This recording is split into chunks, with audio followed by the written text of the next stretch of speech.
I knew Steve on the treasurer, but now you want He dropped it till we get to that. He's only down to about half the day.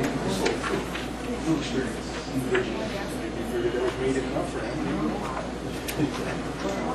I'm going to go right down. Okay. What we need for executive session. Usually doesn't say that here.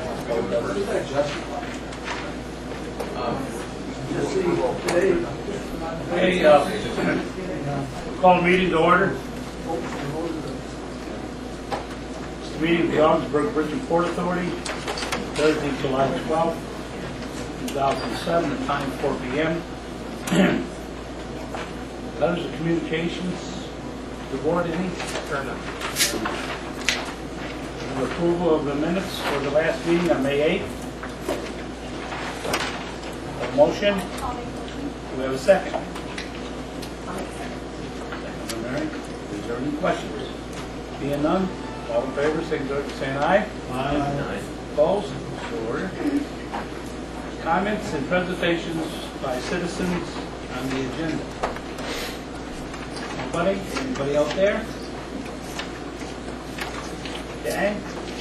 Prior to going into our staff reports, we're going to have our audit people give a presentation, and his name is Joseph Klimek.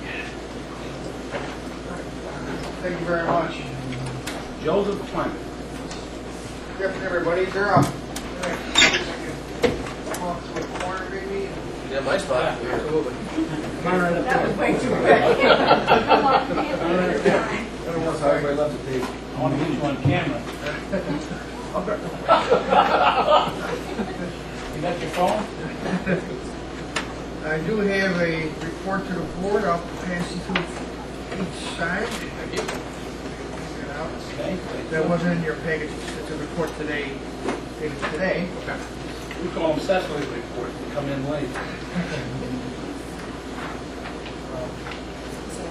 Thank you very much for the opportunity. I'm Joe Klimek, CPA at Tosky, Schaefer and Company. I'm a director with the firm.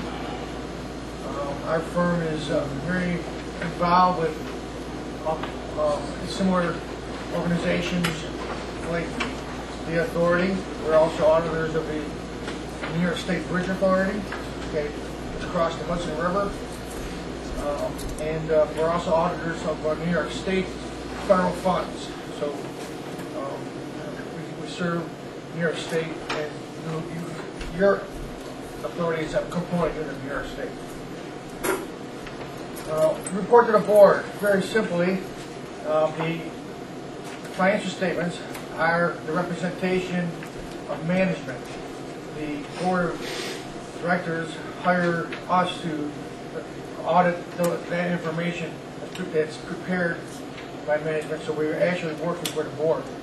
We work with management hand in hand to put these financial statements together, but we stay independent because our opinion is on the management's financial statements. So what is our responsibility? We have to follow our professional standards. Those standards are referenced here in the letter. They're called Generally Accepted Auditing Standards, and they're issued by the American Institute of Certified Public Accountants. We follow those standards in developing our audit procedures and our audit scope and auditing management's financial statements. In doing our audit, we do evaluate your internal controls, and if we find significant deficiencies in your internal controls, we have to report those, and it's all in our report we'll go through later. We do not audit to assure management that there's no fraud. You don't hire us to do that. You hire us to audit your financial statements to say that they're in accordance with generally accepted accounting principles. It's your responsibility as a board and as management to put in your risk controls to evaluate whether or not there is fraud in there. We design our programs to ask questions if there's fraud, and we look at risky areas, but because of the concept of materiality in terms of your financial statements, we're looking at the numbers and the presentation, whether they're in accordance with general accounting principles, and along those lines, we use test samples. So we're not auditing every transaction. We're using a sample-based type of approach to issue our opinion. So there may be illegal acts or fraudulent transactions we did not uncover, but I'm happy to say all our procedures did not indicate anything along those lines. But you can't rely on us to do that. And item number B, on page 2, certificate of accounting policy has been consistently applied from year to year. Any changes in there would have to be reported to you, so you know what those would be. So everything's been consistent from year to year. There is some accounting pronouncements that are coming out that will affect the way your financial statements will include in the future. And I'll talk about that as we go through our management. Management judgments and estimates are inherent in all financial statements, just not with money's in the bank. It's also the use of this building, for instance.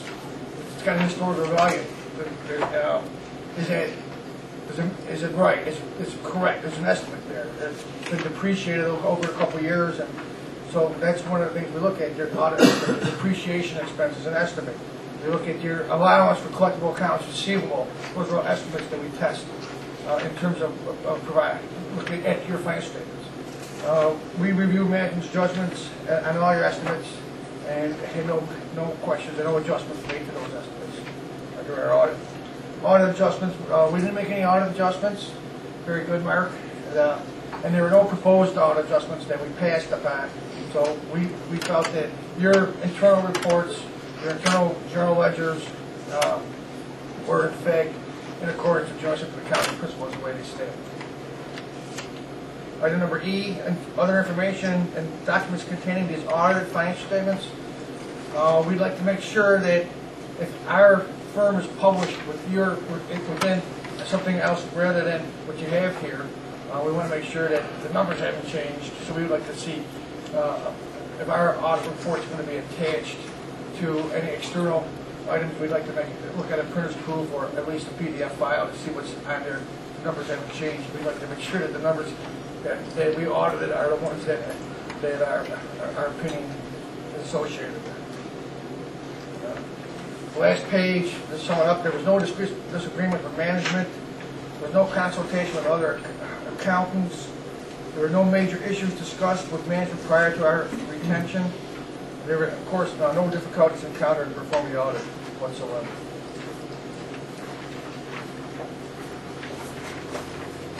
So it went very smoothly. Okay, now I turn your attention to our letter that's dated June 1st.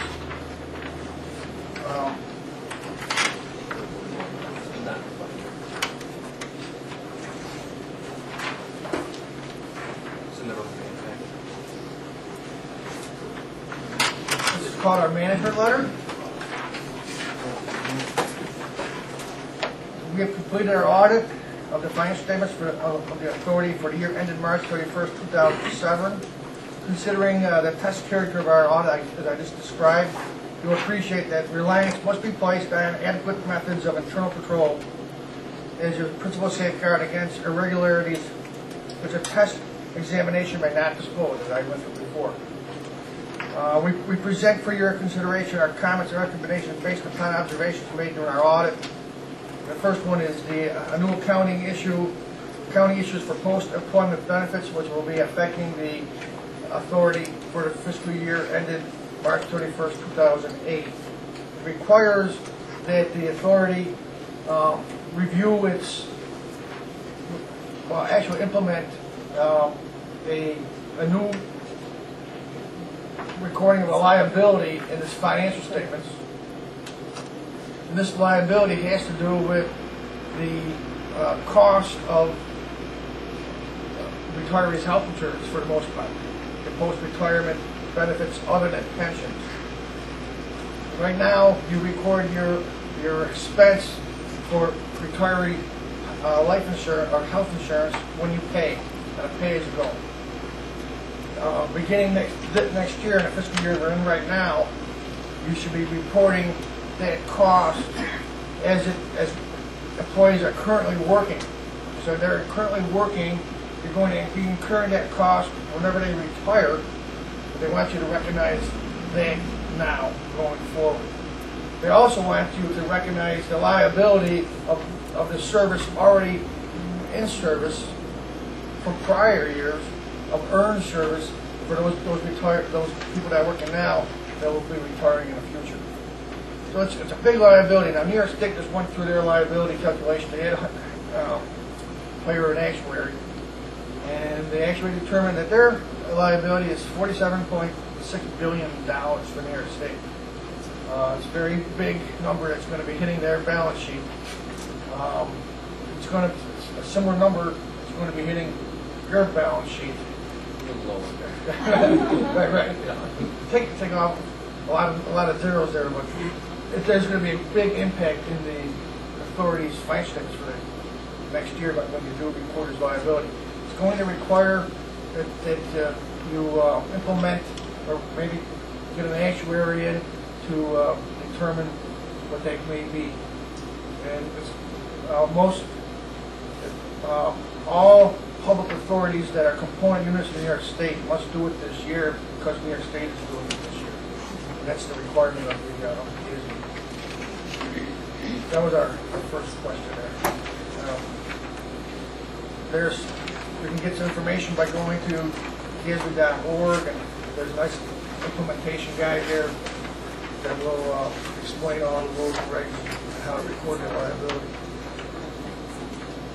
Our second comments here have to do with a review of your contracts, because if you're using federal funds in your contracts with your contractors, and the source of your money is federal, there are rules or regulations that you should be putting into your language, in your contract language. The first one here is establish a standard contract call for a requirement that says that they must certify that they have not been federally disbarred or suspended, basically. And it's also it's a rule called disbarment. It's under procurement, disbarment, and suspension. So you need to just update your documents to put that kind of a language in your contracts. Second one is. Is that an oversight on your part, or? We usually check the debarment list for companies we haven't ever done business with before. This was But oversight. if they were in the region, we probably didn't check it. The second area is to tighten up your controls for compliance over these federal programs, is that you should probably tell the contract what program you're being funded with, and that's called the Catalog of Federal Domestic Assistance Number, the CFDA number. So you should put that in your contract. If someone sees that in their contract, if it's a not-for-profit that's doing business, they know that they have to have a single audit or a special audit. And so you should be informing all your contractors that there's federal dollars amount, there's a CFDA number, and that there's a requirement for not-for-profits, and if they're doing business with you, they have an audit, like you have this year for the first time in a while. Okay. Now the big package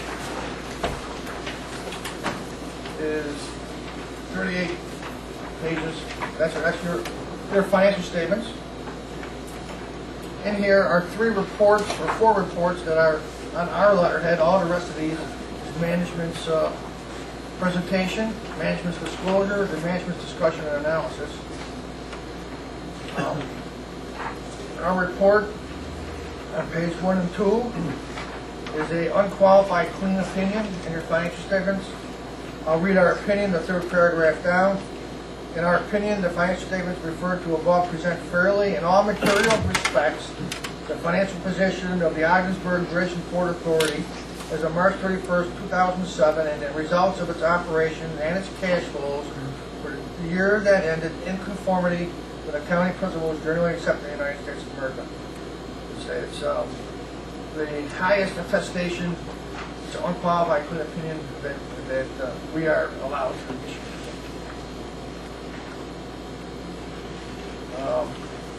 On page 3, 4, 5, 6,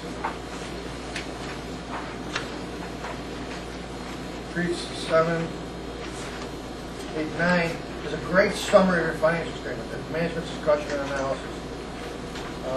We did not audit this information, but we basically made sure it agreed to your financial statements. Okay, it does. Okay. A lot of information is here from management, so it talks about the background and highlights the organization itself. I think it's great reading, very well done. On page 6, there's an overview of your financial statements. It discusses what these are made of. You are a proprietary type fund. Even though you are a government, but you file proprietary fund accounting. So we do have a statement of net assets, a statement of revenues, expenses, and changes in net assets, and a statement of cash flows. Most governments are municipalities that collect taxes do not have a statement of cash flow. So because you are more like a business enterprise, we do a statement of cash flows. Then you have your notes for financial statements, and then there's many schedules that are rolled up into the financial statements for more detail. But on page 7 is a financial analysis. The authority had a year in which its net assets increased $1,257,000.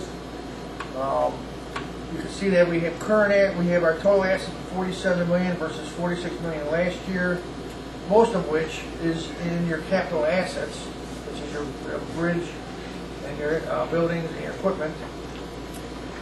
We have almost $5 million in current assets. We have current liabilities of $1.4 million, so we have a very healthy current ratio of $3.4 million.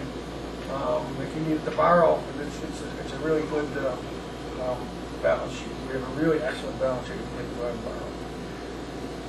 borrow. Our net assets, which is you subtract from total assets of $47 million, you subtract $27,968,000 in liabilities, including your debt, your long-term debt.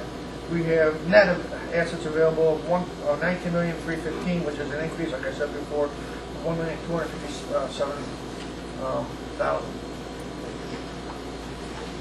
Page 8 is a summary of that. Operating revenues, our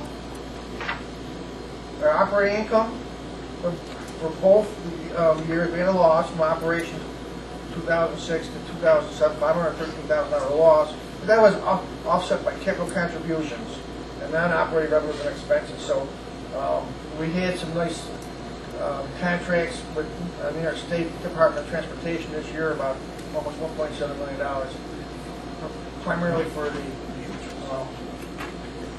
airport expansion and renovation. Capital assets. Capital assets original costs are $66 million. So we had an increase from last year.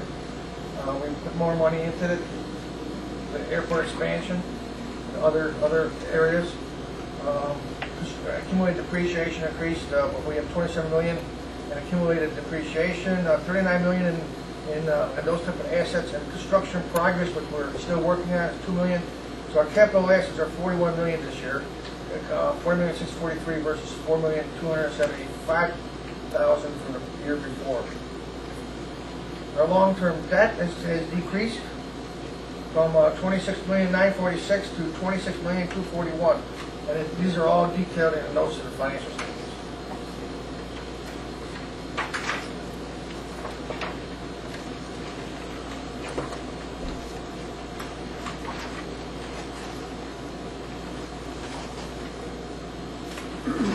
Any questions so far?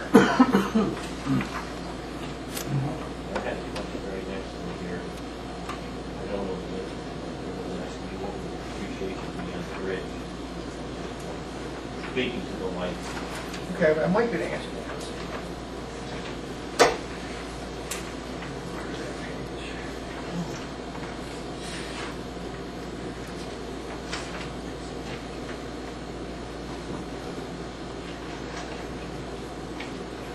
I think the bridge is fully depreciated. That would be my guess. That's, No, I think it's on there for 100 years. 100 Thanks. years. Of course, that It's on there decision for a was long- made 50 years ago. Right. It's on there for a long time. There's some place in the report talks about investing $75 million for the rest of its useful life, and it said 50 years. I remember reading that someplace. So it must be they figured 100 years. this is not really spelled out. Yeah. 100 years, straight line method, page 18.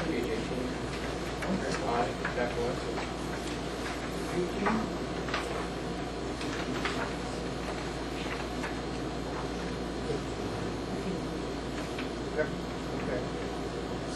Well, we have one bridge. I imagine there's probably been improvements to the bridge over the last 50 years, and Nothing major. nothing major. Pretty much the original cost. The bridge fund this year had $478,000 in depreciation. That's getting 90% of the bridge. Like the bridge, this building and that fund also. That $478,000 is most of the bridge. Joe, if I could, I had one other question too. You spoke in the beginning about the implementation down in 45 and picking up the big liability. Then you spoke a few minutes ago about our net assets of $19 million. That, I think it's important that people realize that taking on that big liability is going to have a significant impact on the look of our balance sheet after that. Yes, I don't know what that will be, that number will be. But we can anticipate it's going to be pretty significant, even with the staff we have. So it needs to be addressed and then thought about, so everybody at this table is aware of what number will be, so it's not a surprise. That's July. How soon should we be engaging an actuary? Well, there's a lot of governments out there right now having to implement. So I would suggest very soon. Yeah. I know with GASB 34, everybody was looking for someone to teach them depreciation and industrial appraisals, and those types of companies were just swamped with requests. Probably the sooner we get at that, the better. It's, you may want to ask if there's a state contract out there, and you look under state contract, if there's any actuaries that are under the state contract already been approved by Office of General Services of New York State. There might be some actuaries down there that are doing that. That's probably one of the sources you can buy. I know there's been a combination of insurance agency and financial advisor, and what they call fiscal advisor. They formed a company to do this. Right. That's the only one I know of. I know we've got a few more. Now, I understand fiscal advisor is doing that. They do have one, right? Now, who does your bond? Well, you know, your bond fiscal advisor. M&T, that's one group does everything. They have the actuary for everything else. Okay. What their health insurance? Their, Yeah, we have the health insurance here at Aware's. I'll have to check with them, see if they have any names. Okay, I can go through this, or I can summarize it. Like we gave you a qualified report. Net assets went up $1.2 million. We can go into the bridge fund and the core fund there, each one, or we can go right to the reports in the back. How would you like to proceed? It's nice to go back. Okay. Well, let's do that. Let's go with some good news. On page 36 is our report that we must do under government auditing standards. They require us to report on internal control over financial reporting and on compliance and other matters based on our audit of financial statements performed in accordance with government auditing standards. Internal control over financial reporting is management's responsibility. We look at the authority's internal control as a basis for designing our audit procedures for the purpose of expressing our opinion on the financial statements but not for the purpose of expressing an opinion on the effectiveness of your internal control over financial reporting. Accordingly, we do not express an opinion on the effectiveness of the authority's internal control over financial reporting. However, go down to the last paragraph. Our consideration of internal control over financial reporting is for the limited purposes described in the first paragraph of this section, and would not necessarily identify all deficiencies in internal control. There might be significant deficiencies or material weaknesses. We did not identify any deficiencies in internal control over financial reporting that we consider to be material weaknesses. So there are no material weaknesses in your financial reporting. And there's a new statement of auditing standards out there right now that we have to live with. It's called Statement of Auditing Standard number 112, which a lot of not-for-profits and smaller governments have to live with. And we have to say, if it wasn't for us, could you prepare your financial statements? Okay? Well, you could prepare your financial statements, but there's a lot of smaller, they don't have a chief financial officer or a large accounting staff that it's affecting, because if we have to audit and prepare your financial statement and audit them, then there's a significant deficiency in your reporting. You don't have that here, so very, very good. And on page 37, compliance, other matters. We look at contracts. We look at your lease agreements. We look at your investment policies, your procurement policies, and all those type of things that you have to deal with. We're happy to say that the results of our test disclose no instances of noncompliance or other matters that are required to be reported on a government auditing standards. It's all part of our work we do. Look at your contracts. On page 38, independent auditors report on compliance with investment guidance. We have nothing to report there. You are in compliance with New York State rules and regs regarding your investments. We also issued this year. Did you send out a single audit report? Okay. Single audit report is a report on your federal funds. Now, last year you did not need it. This year you did. And the rules are,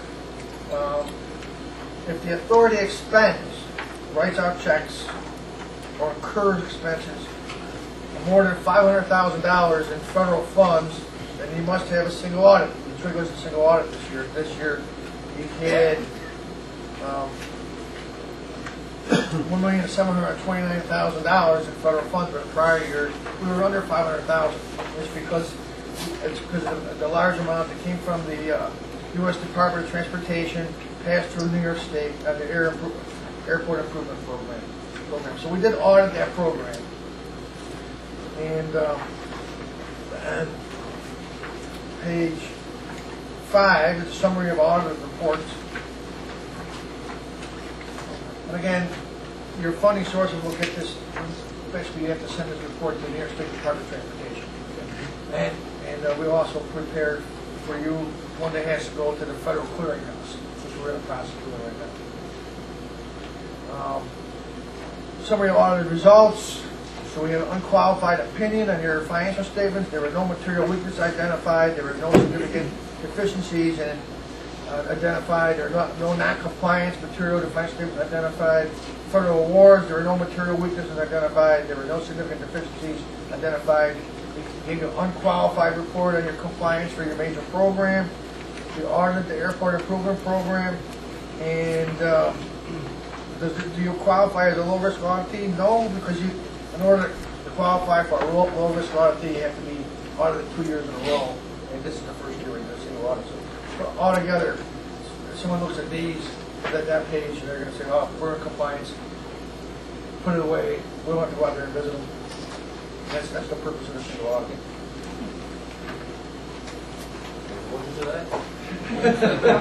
The controller may come out, right? Ogdensburg border station. Do we have one of those two, right? Again, a clean opinion, unqualified opinion.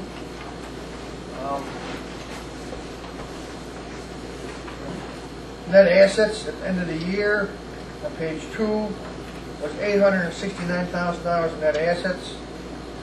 Our building and equipment, net property and equipment is $6,772,000. We have the bond payable on that of $5,965,000, or almost $600,000, $6 million this year. You paid that off. The rents are very consistent on the next page. The operating expenses are very consistent. We had an increase during the year of $278,000, and add that to the $590,000 that we had going in. We now have $869,000, and that is. That's really all I need to say about that.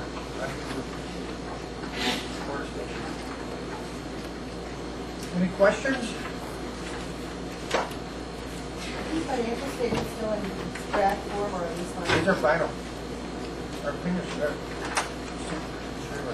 I don't mean to be picky, but for example, maintenance is spelled wrong all the way through here. I don't know whether that's something you want to like. Just keep in mind, the spell check before these go out. I mean, I know they go to the governor's office. That's why. Okay. What page? Page 34, page everywhere, actually. If it's spelled maintenance, the first one I found was in the financial statements. Anytime maintenance is spelled, it's spelled maintained. We'll make sure we make that change next year. I'm sure we'll get the corresponding list. I see it right there. And page 34. I see it there, okay. Yeah, I just think it's something needs to be spell check. Okay, I apologize for that. But it's all the way through Yeah, it's consistent.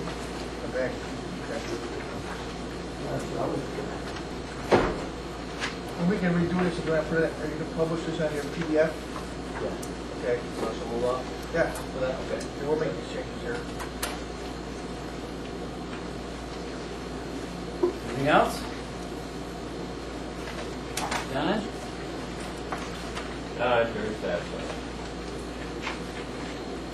In your defense, Joe, I would say that I prepare reports like this too, and sometimes your eyes actually begin to bug out of your head when you're reviewing and re-reviewing things, and once in a while something slips through and you have a little egg on your face, but do the very best you can with the wealth of information from the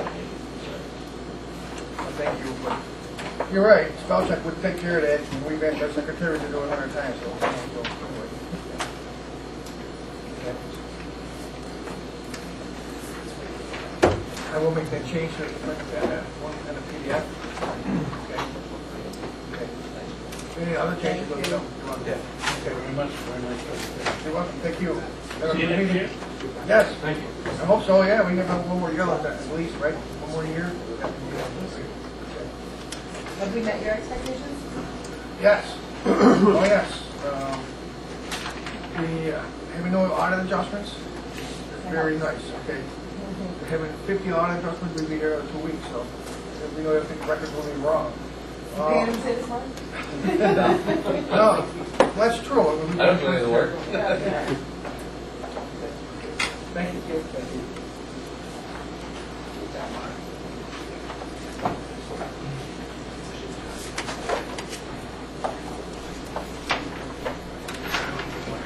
Okay. Before continuing on to the staff reports, we're going to take a quick executive session for labor issues or update on negotiations of the contract. Basically, there's two items for the record, actually three. One is a litigation update, a quarterly litigation update. The second item is executive session due to litigation, Waddington. And the third is an Article 14 civil service law under the Taylor Law, specifically a negotiating item with the ILA. How long do you think it will be? Yeah. So we'll figure 15 minutes and then a 5-minute break. Thank you. 20 minutes. make a motion to move to executive session. Do I have a second? I'll second. All in favor, signify by saying aye. Aye.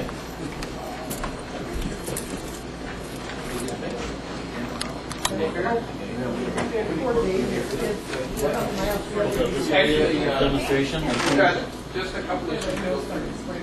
Sure, let me write it down. We don't mind, but it's always difficult to make sure we get this. All right, I'm gonna call a meeting back to order. Excuse me, I missed an item here, and it's from the St. Lawrence Valley FPCA. Sincere thank you for letting them do their dog walk on our grounds, and they raised $3,544. Report on that. So, that's what I got about it. And where will, where the staff report? Staff reports. You'll actually receive the management discussion and analysis under separate cover at a later time. The intent was to keep this meeting focused on the year-end presentation by Customer Schaefer. Specifically, due to time, I'll abbreviate the executive director report. However, before I do that, one of the key things that you'll notice in tonight's agenda is that we're basically firing on all cylinders. You'll see an agreement in the agenda tonight for ground operations for FedEx. You'll see some new commodities at the port. We've been talking about the North Fork redevelopment project. We've got some action items there for your consideration. And it's really been a very productive month, including a clean audit, as you heard earlier. So I'd really like to take this opportunity to compliment staff on a fine job on both the operations and administration side for a job well done. It's starting to be noticed out there by the business community, and it's definitely a good thing. Thank you, guys. Under economic development initiatives for the month, a couple of key things you'll notice in your board file. We conducted a joint airport meeting with representatives from Watertown and Messina to address Delta connection issues and outline a performance improvement plan for air service. We've opened discussions with an aviation consulting firm that you'll hear about tonight. We had an extremely successful Port and Rail Day promotion that was very well attended, and have some follow-up opportunities for the port. We've worked with the county, the town of North Fork, Ogdensburg Bridge and Port Authority, obviously, and the New York and Ogdensburg Railroad on the North Fork redevelopment proposal as part of the comprehensive rail strategy. You'll hear about that tonight. We posted several meetings that you see there. John and I were scheduled to go to a foreign trade zone conference out in Kansas City. It was canceled due to the weather. However, we have received the conference materials and found out that there are significant benefits to foreign trade zones, and we're in the process of following up. In addition, basically, we met with Customs and Border Protection Services and CPSA and Transport Canada promoting our bridge as an alternative routing during the first National Day of Action, which occurred on June 29th. Basically, what that meant was where there were protests at other facilities, we served as a backup. TransCanada and OBPA actively routed traffic to our bridge as a result. So it's definitely there. On the internal side, we had the Facilities Committee meeting. Several action items resulted from that. We've had some union management discussions.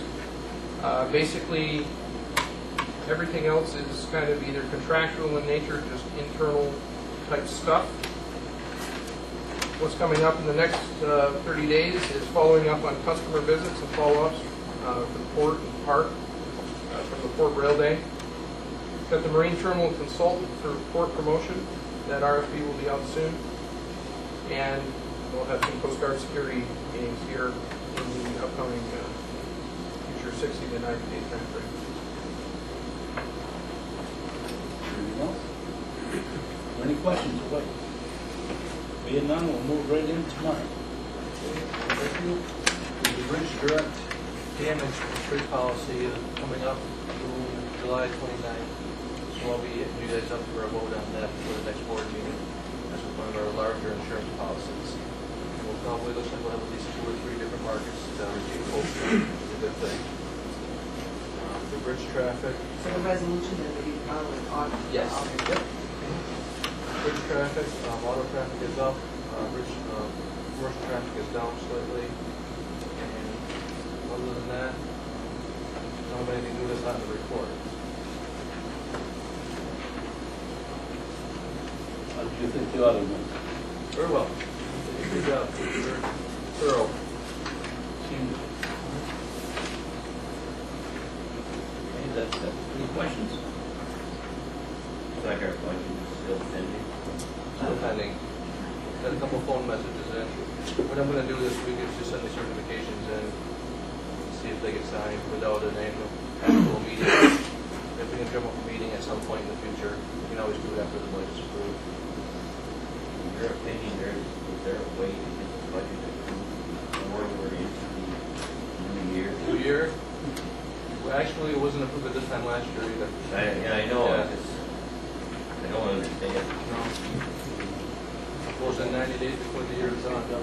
There are bigger problems in Auburn. You know, Bruno and Spencer have a lot of problems. Who's following who? Yeah. Would you bring the board up to date on the 2 grants and where they're being held up, so the board knows? Well, certainly, I'll take care of that one. Basically, we have two grants that Fred mentioned that are held up at the Controller's office. We are actively pursuing those and trying to stay on top of them. One is related to the bridge. The other is related to the engine house relocation project. The one at the bridge is the Homeland Security, which is what, the amount of money of what? $450,000, which was approved for our bridge. And I don't know what to do, but the railroad I'm not too concerned about. I am concerned about the Homeland Security money. So I just wanted you to know that there's a couple of grants up. Director Bill, or John, we should do it. Sport Rail Day went off very well. We had about 30 people in attendance.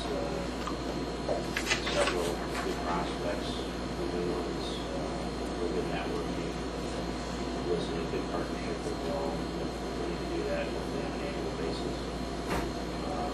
The RFP for the country freight needs study and comprehensive plan for the Port of Ogdensburg has been completed with much assistance from Jay Eagle, who some of you have met at Albany DOT. Fantastic help. We appreciate that, Jay. Yes, thank you. Thank you very much. You did most of the work.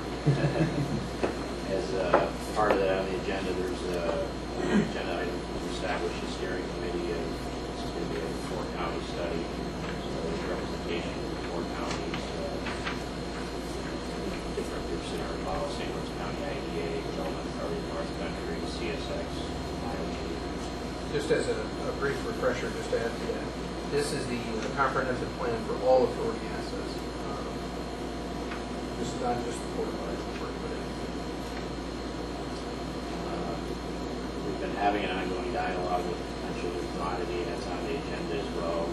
I would say that we have a deal, it's not signed yet, but it's very positive for about 7,600 tons of dried distillers grains that will be coming in from the Midwest. Ship this fall or spring.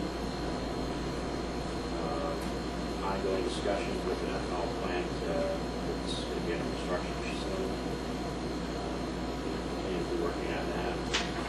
Bill and I met with representatives from BDC, two shipping companies, a lot of components.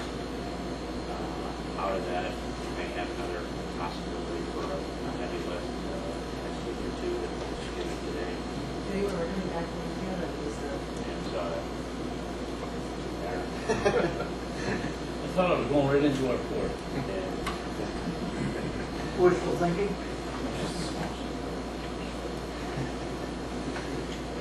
we're working on a new port brochure. We've been have an ongoing discussion with Graymont Materials that operates the cement plant over here. There's an item on your agenda for that, for your consideration.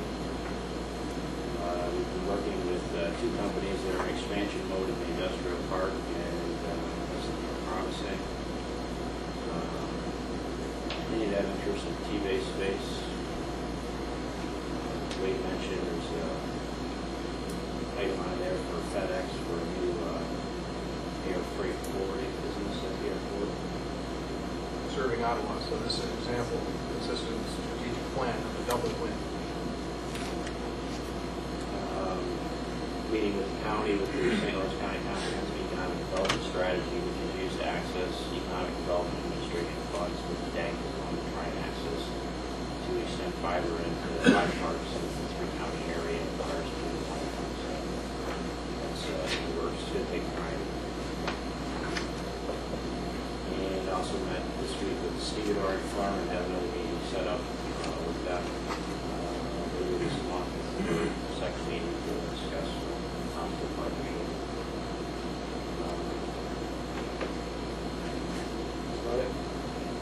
John, tell me if this FedEx moves up to the airport, are they gonna have need for fiber optic line out there?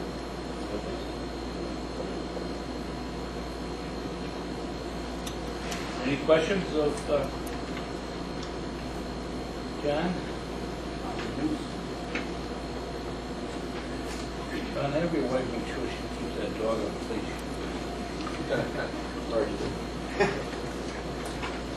Moving the bill, correct about. I had to throw it. Jason Bateman.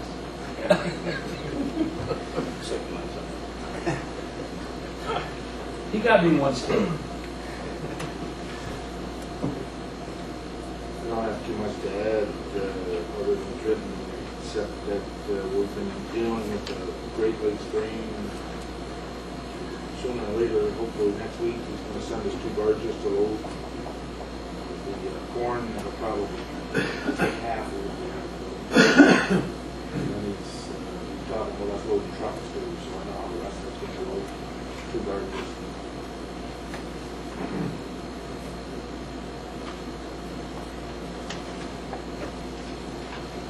Okay.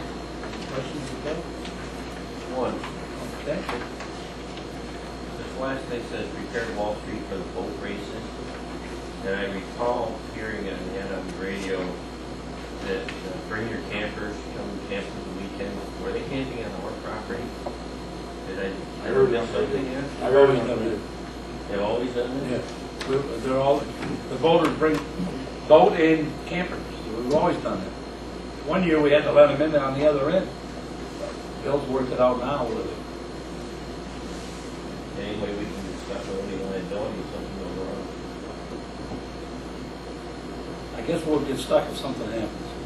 We're going to get, no matter how you look at it, we're going to get sued. Everybody's got their own insurance. Everybody's got their own property insurance, they got their own homeowners, they got their own boat insurance, they've got their own. But are we, could something happen yet?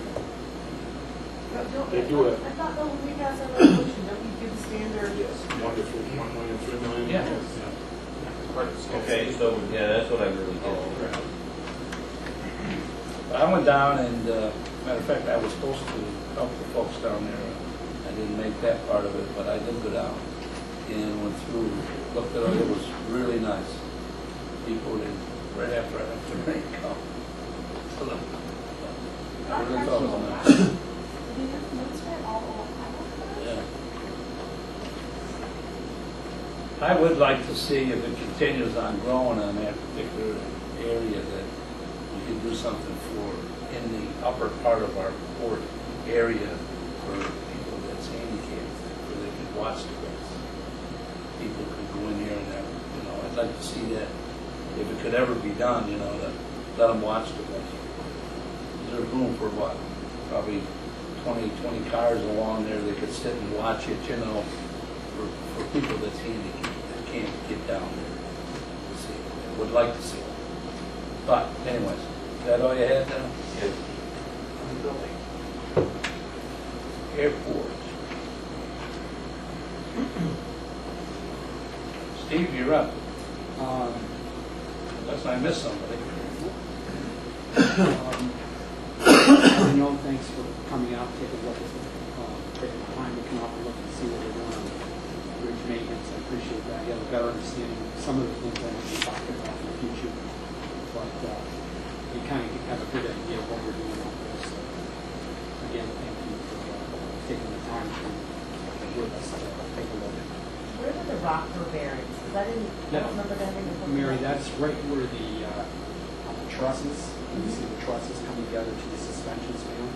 They're right there, and they sit on the pier. Okay. And when you get expansion, Okay. they go in and out. So that was the, and sometimes we have to just make sure that, depending on temperature, we measure those and make sure they're not out of whack with something in the monitor. And it's been kind of, there's been an engineering a notice from the state engineers just to keep an eye on it. So we do a little better job on that than we used to. On our bridge security project, the drawings have been redone to reflect the new scope. We hope to bid that in early August. Just helping out CNS with some work at the airport, and we completed the demising wall on the extra space out of the new terminal. The industrial park, the shell building is keeping us pretty busy. Physical moving along nicely. We did a flow test for water because of the sprinkler system, and we did some soil sampling just to see what's up. We did that yesterday. So we hope to have that bid by first week of August. That's the date set. Is the activity that's going on the other side of the credit union? No, that's strictly the credit union people, but we did mow over there today, and we did some digging on that spacer, the spacer directly on Social Security.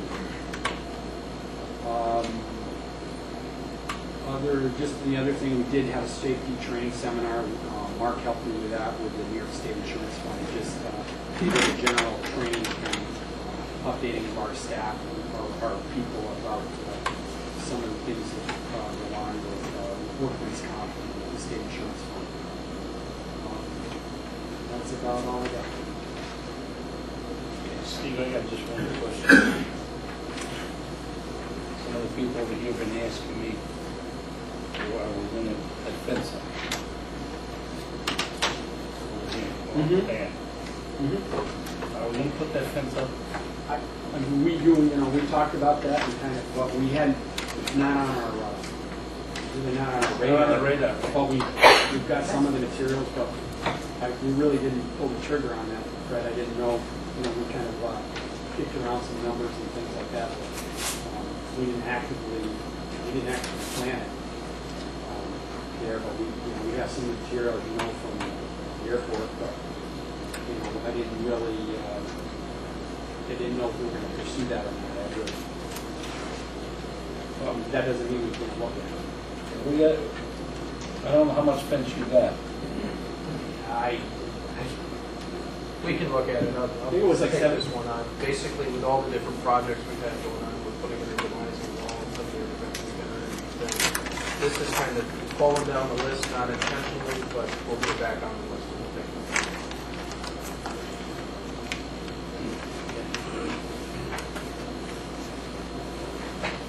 Committee reports. We have committee reports. The personnel committee, the last time we met was the hour before last month's meeting, so since last month we've not had another personnel committee meeting. We should be having one soon after that. Jim? Yeah, the facilities committee did meet on June 28th. Really lengthy meeting, covered a lot of different things. Number one, the webcasting required, presentation was made on that. The D-Base entrance street design that Steve's doing.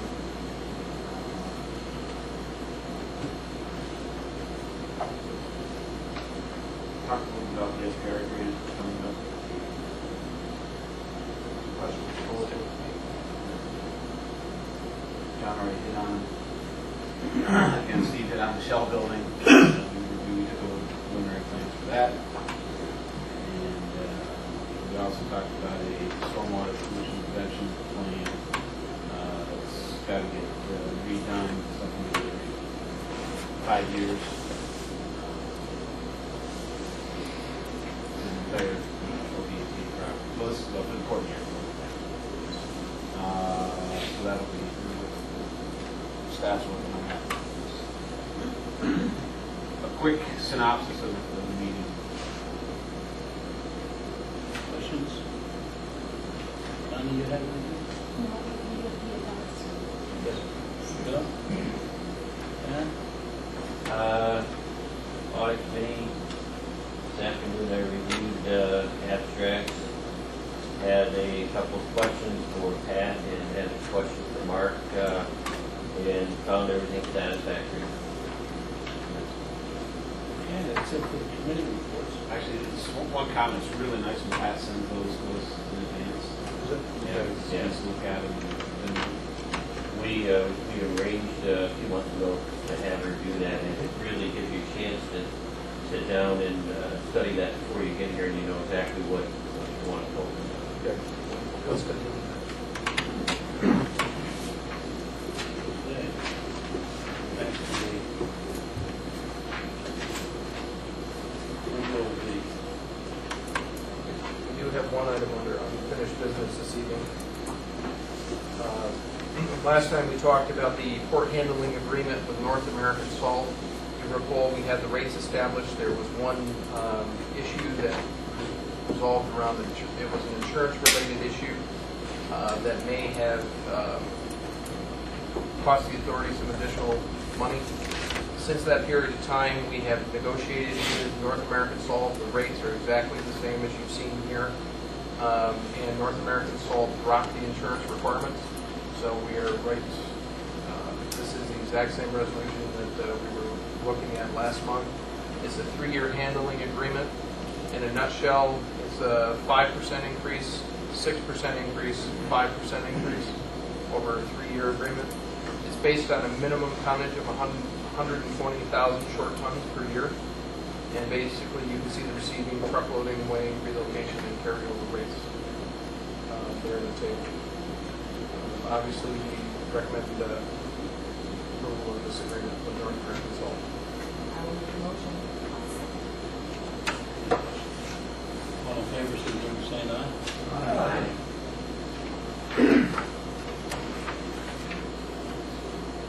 Before going into the other, the events, August 7th, there's a problem there?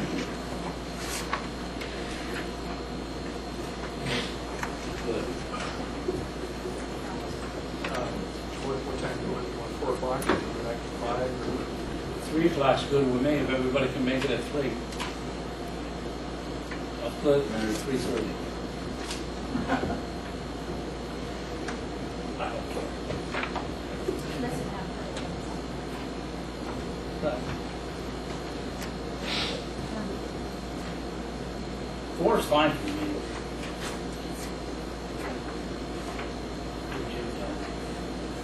Every time we love it. You're making it at 4? Everybody happy with that?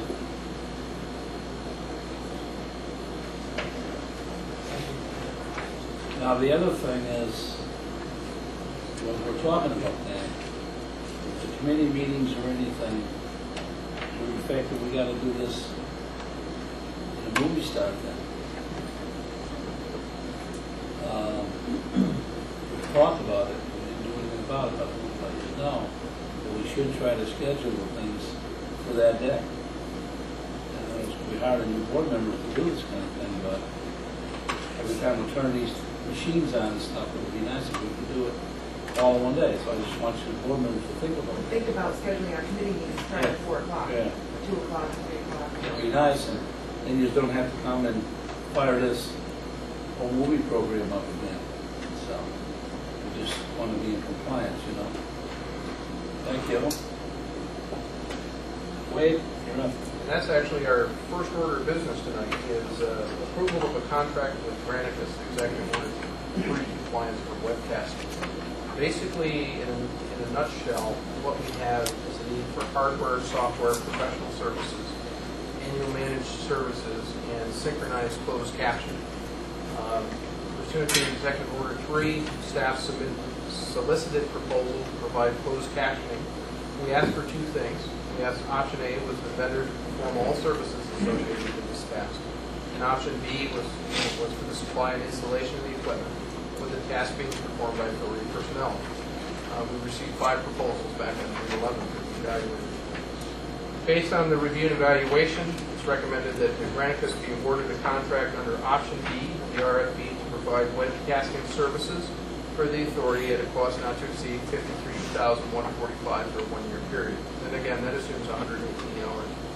Costs associated with this contract include software and hardware, $11,810, professional services, $8275, annual managed services, $15,360, and synchronized captioning at $150 an hour. At this time, I'd like to introduce Sal Baglio from Granicus to walk us through this presentation in terms of what exactly this is, because some of these technical requirements are beyond me, and how Granicus can meet our needs under Executive Order 3. Chairman, authority members, Mr. Wade, thank you for having me here today. I'd like to present to you a little bit about what Granicus does as it relates to Executive Order 3, and I thank you for your effort. What I've been, hopefully, I don't know if you've been looking up during your session so far, but this is a classic Granicus site. This is a preamble. Let me share with you that Granicus has been in the business only to work with local governments and public entities for the public meeting process. And it starts with the streaming of public meetings and then the archive and on-demand event. So we're all about the management of a public meeting. When EO3 first came out, the governor requested that all webcasting occur for authorities and agencies. There wasn't any guidance really associated with that. It was a couple months for the guidance to come out of OFT. I believe you'll see that in your packets there. There's 2 things that came out that were significant to us. First was the need to also to archive these meetings, not just to have them streamed live and that be it. And secondly, the need for synchronized captioning. The first one we expected. Most of our clients keep their meetings available for 12 months. And there's a couple of reasons why they do that. But the synchronized captioning was really a real jump in those minimum guidance. Fortunately, we have of our 250 clients across the country, we have about 40 that do synchronized captioning. And here's an example right here of Winston-Salem City Council.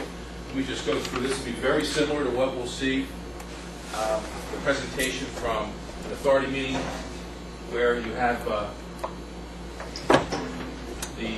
meeting is being streamed. It's been archived and streamed. You'll see down here the closed captioning from that meeting. And one of the improvements that Granicus has done that you may not see in other when we get to see everyone, all the 100 agencies or 50 agencies that have to do this, you'll notice here that this jump to box and this coloration of the agenda. One of the big improvements Granicus has done is that we've indexed the agenda items to the video. So residents, citizens, constituents don't have to sit through a 3-hour meeting. They can go to the particular item that they're interested in, click on that, and everything jumps to that. So in this case, for an authority, we recognize for local governments, residents may be only interested in a certain part of the meeting, maybe in an authority level here, where a lot of what you're doing is not necessarily just related to this local area, but to a wider area. You may find that certain of your agenda items would be more of interest to certain of your parties. So that's the high-profile part. That's what the residents are going to, the constituents are going to see. In order to make that happen, the RFP was very specific about the 2 requirements, either to provide that service, and you chose to get the equipment, the software, and the services to do that. And let me, if you wouldn't, I'm just going to go to another slide to show it a little bit detail on it.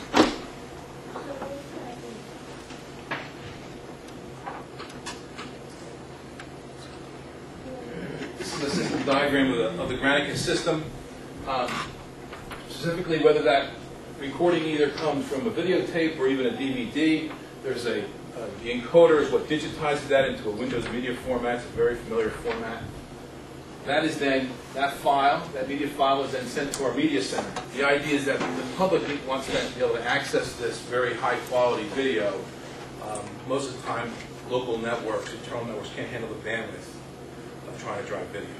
So our media center does really two functions. One, it allows with one stream, it allows the public to access that media center off of your network. So any security issues you may have with that. It also allows for the streaming of one media and then the distribution of that across the many people that watch.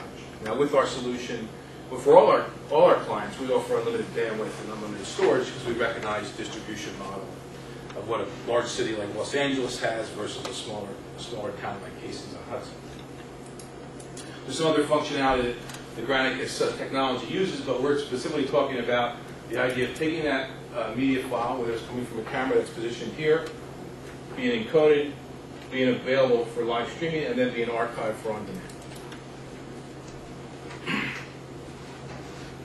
The next thing I wanted to share with you is the only thing we require is that there should be a link somewhere on your website to where those videos, those events are. Now, whether it occurs here on the, whether you'll notice in some of our sites, this is just part of what we'll bring down to the development, maybe under the public authority accountability where you have your minutes and agendas now, a lot of the other, general paperwork, your mission, maybe it's under there, or maybe you have a new box below. But that's something we'll go through. But that's where constituents will be able to see to get to those events, and it'll look something like this.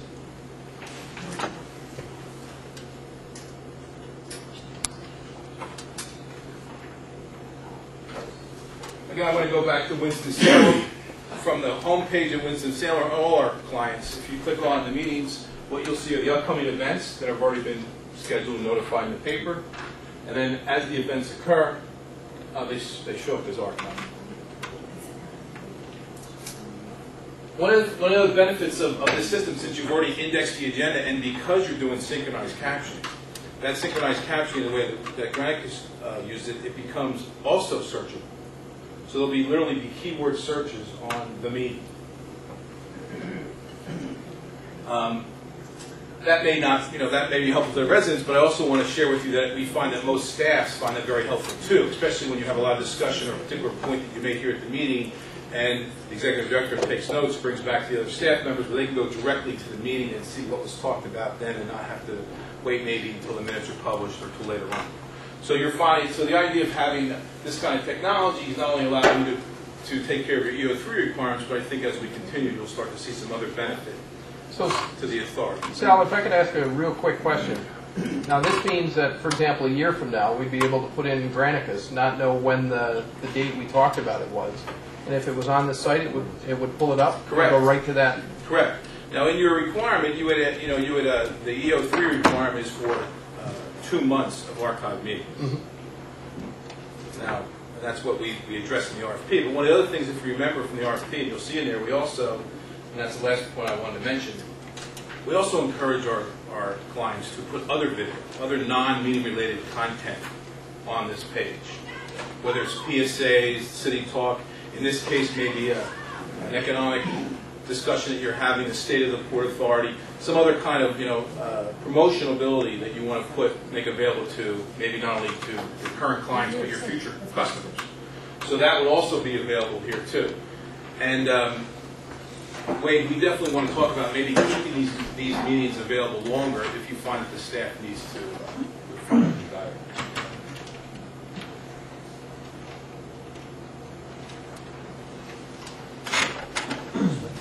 The last thing I want to, the final thing I want to share with you, just to keep it short.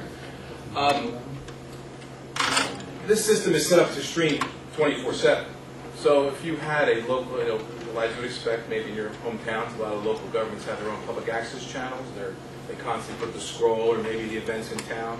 But with this technology, you can stream that public access channel 24/7. So instead of people having to go to the cable TV and watch it, if they don't have cable or whatever their choice of media is, they can see what's being normally on television, also available online. So in the case for here, if you had a channel or some other kind of, maybe as you think in the future, where you may have continuous scroll of what's going on or maybe events, that's something that could be available with this technology that you're purchasing.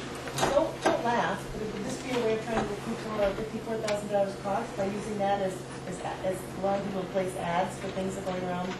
It's possible. One of the things that I've thought about in the back of my mind is borrowing this camera again and doing some promotional shots down to the port.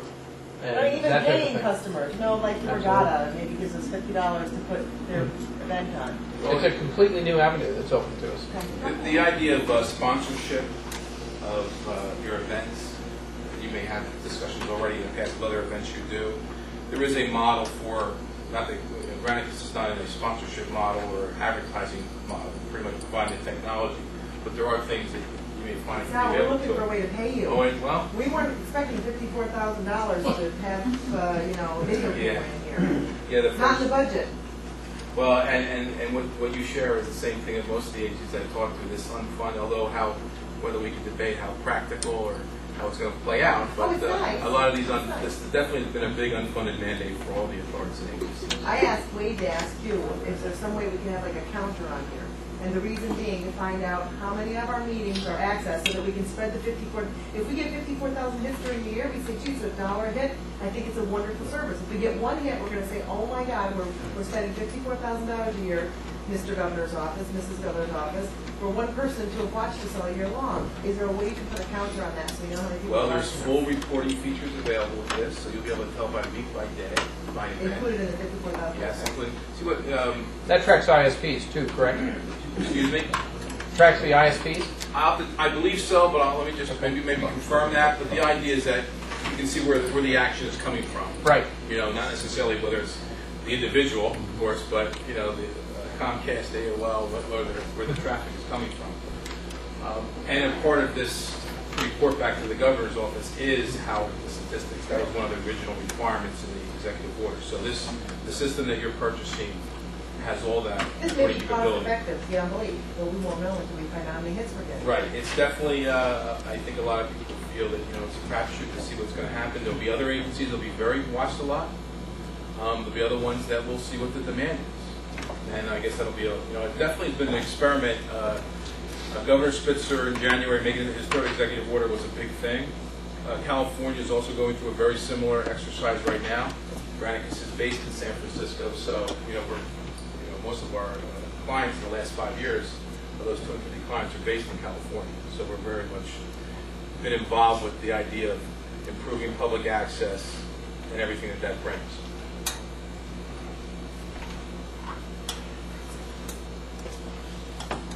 Another part of the requirements also is when do these videos become available. The software also has subscription services. They're really called, you may have heard of push. Instead of you always going to the site and figuring out what's new, it pushes you what's been updated. Also will give you the ability to download a video podcast.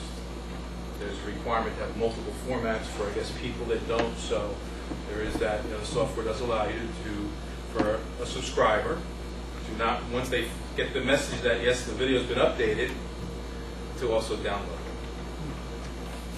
So that completes my presentation of the Granicus solution. There's some other things that I'm sure after we see what the use is, and some things I, of course, want to share with the staff on how this happened. But I thank you very much for giving me the opportunity.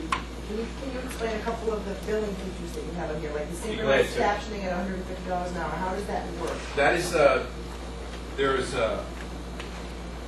just like court stenographers that you bring in for public hearings, there's another subset of that closed captioning. Court stenographers tend to be by the page, also have to be certified because it's not a legal document, whereas closed captioning doesn't have to be that 100%. Their effort is 98%. With $150 an hour, Yes, because there is a closed captioning firm to do that. and it's $150 an hour as they listen As to the meeting and transcribe. As an hour of meeting. An hour of meeting. We actually found through the RFP process, Mary, this was one thing that was discussed with the facilities committee. We found one of the questions was, well, what was DANK paying? Well, we found out they were paying $500 an hour state rate. Some of our other quotes went from $390 an hour down to $150. Let me also share you another feature that closed captioning gives you that I think court stenographers are starting to happen too. But not only is this, now that this file has been done, it's an electronic file. Complete, I'm going to say transcript, although I use that term loosely, a transcript of the meeting. that we're finding that clerks that do synchronized captioning use that to cut and paste into their minutes, depending on what kind of minutes you do. So the idea of having to go back to the tape and transcribe it, or look for keywords that were discussed as a narrative that you add to your minutes, and there's different forms of minutes. There's action, summary, action minutes, just the vote was recorded, the summary to real full verbose. The idea of having this electronic also, I think you're going to see some, I expect that we're going to talk about some savings in the preparation of the minutes. You say we're going to archive it for 2 months, some archive it for 12. It's archived at your system, right? On your system.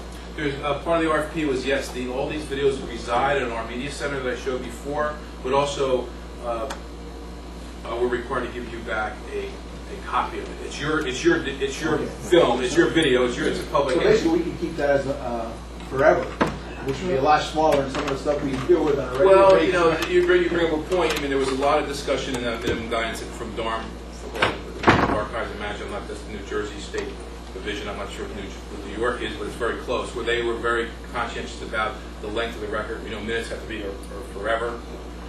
They're saying that you only really have to keep the visual, the audio for 4 months. In some respects, I've only been here a few years as a returning. In some respects, I like to have those videos for a long time. It's solved a lot of problems. I actually hear what's been said, not what's been heard. Well, we find that the visual, along with the text, has a very powerful impact.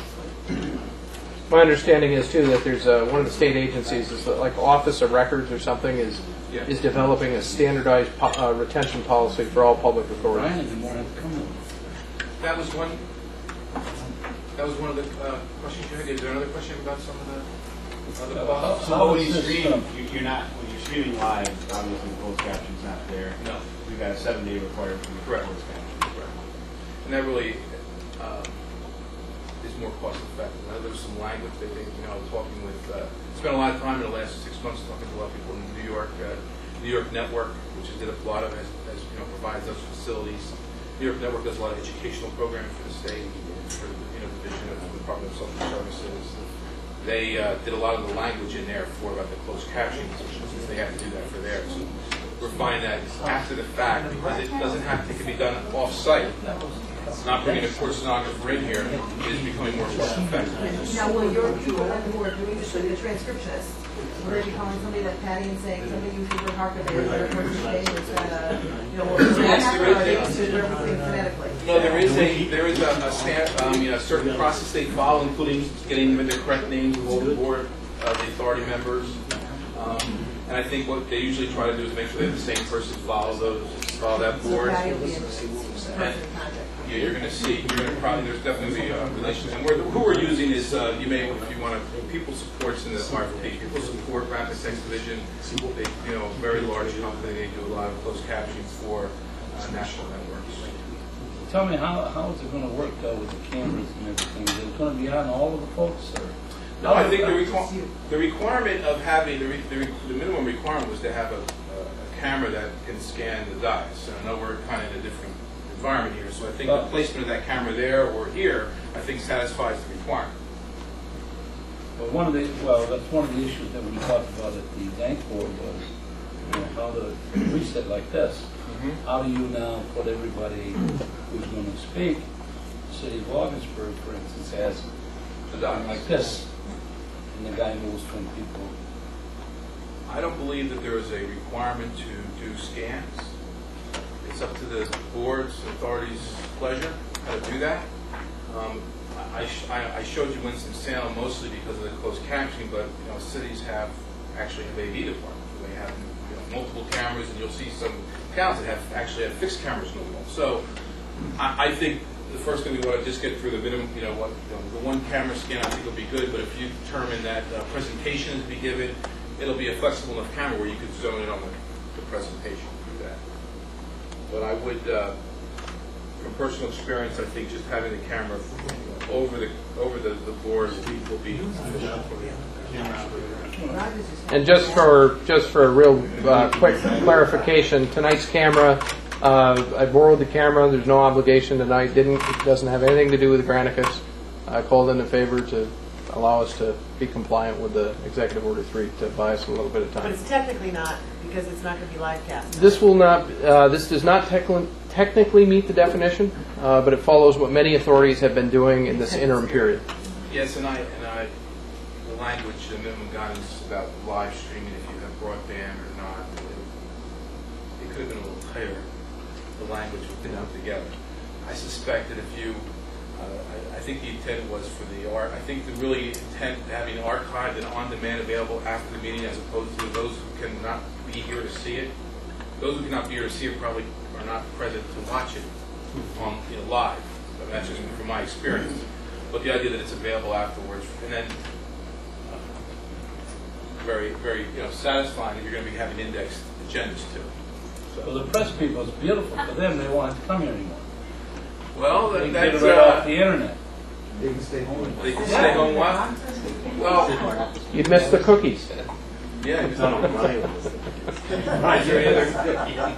any other questions about the proposal that I can help you with? A little cheaper. That won't be a You doing a discount? Discount. No, this is just a one-year contract. Yeah. 1 year, are we going to go through January, or are we going to take it a 1 year contract? This is a one-year contract. I think the term is listed on there. I forget exactly what it is. And to recognize there is an upfront cost next year. That Granicus is part of this proposal was a managed services fee that takes care of the unlimited bandwidth, the software updates. This is we do things a little differently. We have a perpetual license. We're not going to upgrade version 5.0 next year that you'll be repaid. So next year's, if you choose to continue, next year's cost will just be the managed services. So software and hardware. Which I believe is for a year. I think we said 15,000. Yeah, well, 11/8. something like That that. will go away next year. Yeah. So if we were to That's first year only. Professional services stay in annual managed services stay in synchronized caption. no, just the only thing that will be for next year is the managed services. What about synchronized captioning? Yes, I'm sorry. Excuse me. You're right. That's So of the professional regardless. services and software and hardware go away next year. Yes. So next year will be 15,360 for total managed services, and then I think you budgeted 118 hours. Yes. For synchronized caption. But the 15,360 is fixed. If we do 1 hour or 500 hours, Correct. it's a fixed cost. Correct. We can do, this is 53,000 this year. So Mark's got his budget all done. It's already done. The audit's already done. We'll just lay him off for half a year. Back in January. Chairman, that's your pleasure. And then you can. Careful, Sal. So it's- Oh, I know. Well, hey, I understand. I understand. As technology changes, and inevitably will, are we going to be getting hit with the software and hardware upgrades? No, that's one thing that Granicus has been very in the way that the last 5 years, how we priced, recognizing that most entities, jurisdictions, buy equipment, buy software, then that's a part of the next. You may have your contract. And just as also as a reference, Howard Clark is becoming Granicus client, because they're learning to be. They have their own contract that it's very similar. It has that kind of language. And also Adirondack Park Agency. And they have 12 hour meetings. So Hastings on the Hudson, APA and OBPA are your 3-year clients now. Yes. Yes. I'm looking for a few more. So thank you very much for Thank making you. this complex issue and breaking it down. Is there anything else that we need to know prior to putting this up for vote? No, sir. Thank you. Thanks for the presentation. Thank you. I'm good, Mary. And the use of the camera. You're good. Kind of ironic. Oh, good. Well, that's what I'm saying. I talked to the New York City local, and they got people to come up here and get us ready for the meeting. Get us up and. Yeah.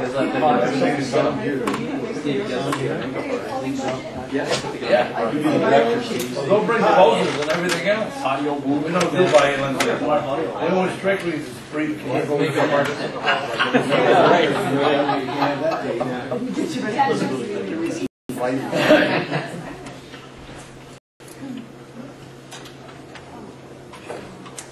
Well, let me ask you a question, Wayne, and it's probably not appropriate to move it the second second it, but if the resolution is to sign this contract, should the resolution be to sign this contract with language that the following year we have the intentions, or it's our understanding that the intent would be that the only two costs would be incurring would be the annual managed services and the synchronized captioning fee? Well, the only problem with that is when we put out the RFP, we asked, again, not knowing what we didn't know, we knew we had this big executive order to comply with, and we put it out, we actually put it out ahead of the Office of Technology issuing standards, because we had to comply with the contract reporters and everything else. So we issued the RFP, I would say it was early March, which meant we could get it back and open it at the end of June. But in that RFP, we only asked for a one-year agreement. And I'm not saying to do that. I'm not, and next year we can do another RFP and see if anyone's any cheaper. But if we enter this with the understanding that the $54,000, I should say, what, $28,000 of it is a sunk cost, I think it makes us look like we are better stewards of New York State taxpayers' money. Absolutely. It doesn't tell us we have to take a second year with them, but it's our intention that if we did take another year with them, that those will be good costs. So I wouldn't say it's the second year, I would say as long as we continually Right. renew the contract with Granicus, that we will never see But the the two software costs and were, hardware and professional services fee again. well, the two costs were to be incurred with managed services and synchronized captioning. You don't want to call it something else. Well, I'm saying that we will never see the Yeah, software. but I'm saying, what if they instead of call it software, they call it, professional webcast designing, or, I don't know, I'm just wondering if that's something we should put in there if we're going to sign a contract. So that, I mean, this is a huge cost for us. It's a huge, absolutely. it's a huge, we didn't know about this cost anyway. I have to tell you, when we now are going to try to make an amendment to our budget, we still haven't passed, I'd just like to protect the public fist. Absolutely. If we're going to take it on the chin this year, at least we have the intention that next year won't be so bad. And that's one of the things, I have a lot of professional pride in this particular proposal, because we put this out, and we found that we saved significant dollars by using the RFP process versus where we originally started. I think that's an excellent idea. And Wade Mary, made- that we specify that, Wade specify made it right some in here. great suggestions by reaching out to other people, finding out how they did it, and finding out that we still had a better deal. So that's a Absolutely. good job on your And part. now folks that we're talking to, quite frankly, I can't believe the deal that we've gotten through the RFP, and are asking for contact information, so it's, The only other change I want to make, Wade, is that it makes sure the resolution and the contract says $150 per meeting hour. That's a little vague, because it could be per hour yes. of synchronization.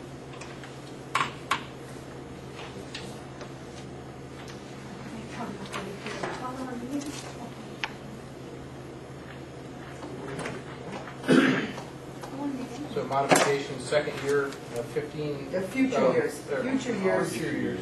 we would only incur the annual managed services costs and synchronized capture costs. Yes. And synchronized captioning, $150 per meeting hour.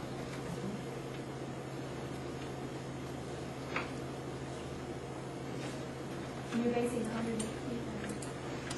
That's based on, our board meetings typically run 4.5 hours plus. Our committee meetings typically run 2.5 to 3 hours. When you look at all our committees, we've had a lot of committees that haven't met this year that will need to start meeting, like the governance committee and some of the tourism committees and things like that. I fully expect that the 118 hours will cover it. I think that's a conservative estimate on our part. Now, do we have to contact Granicus every time we have a meeting, or can we just fire up when we start streaming? What is that process? Part of this proposal was two full days of training, to train your staff on how to use the meeting manager software that's pretty much the event management piece that sets up the meetings and also sets up the website. So really, we don't have any interaction unless there's technical issues. Correct. And we don't have any mileage costs out of New Jersey. Nothing from San Francisco. Right. No, we definitely understand that the fixed price per diem, model. So you reside in New Jersey? Yes, I do. See, we have a use for that 1994 Crown Vic. You'll never make it to San Francisco. Maybe New Jersey, maybe. We have a motion with the changes to the I resolution. make the motion to change.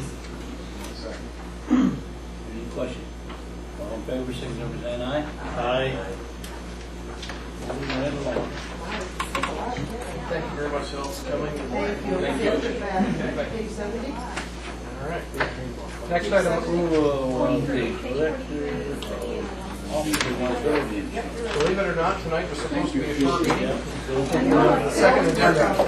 We're getting They're going to get short. This is the approval of directors and officers liability insurance and employment practices liability.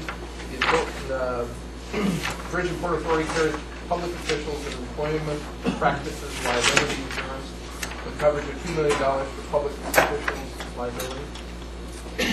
Excuse me. The authority received premium quotes from 3 separate markets. The lowest premium quote, Scottsdale Insurance Company, in the amount of $13,550, was provided by Haler, Fryer and Kuhn.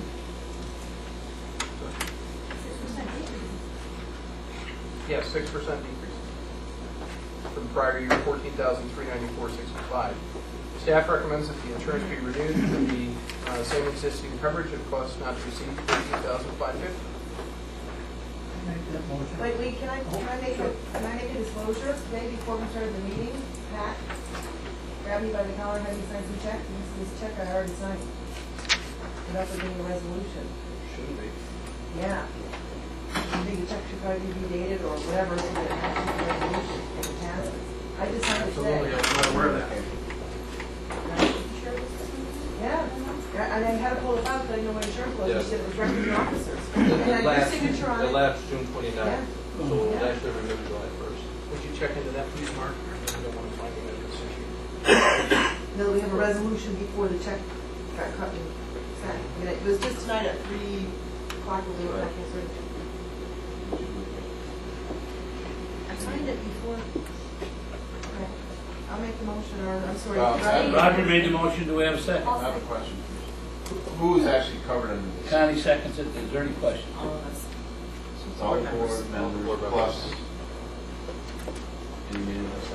All the board members are covered under the public officials, and the authority itself and the board members are covered under the practices, employment practices. Now, when you say liability insurance, that's also somebody with, I believe here, one of the clerks or something, with money and stuff, right? No. This is an improper firing or something that's happened to an employee that shouldn't have by the authority.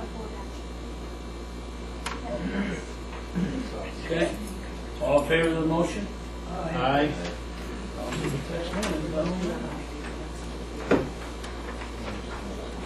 The next item up is approval of a use permit with Ogdensburg Lions Club.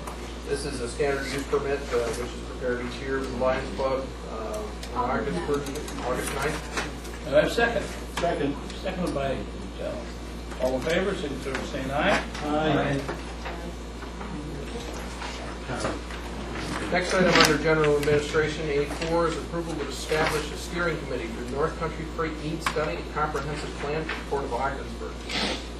Basically what this is the $300,000 grant which develops a comprehensive plan for all authority assets here at the Bridge and Port Authority.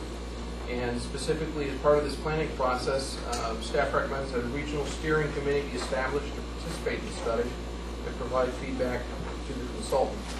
The next page, you see the regional steering committee members that are being proposed as part of this development of the comprehensive plan for the authority. They include obviously Ogdensburg Bridge and Port Authority, New York State DOT, the New York and Ogdensburg Railway, CSX, DANK, Development Authority of the North Country, St. Lawrence County IDA, County Legislature, Strategic Planning and Economic Development Committee, Jefferson County Representative, Lewis County Representative, Franklin County Representative, Empire State Development, City of Ogdensburg, Greater Industrial Base of Messina, and the St. Lawrence Seaway Development Corporation.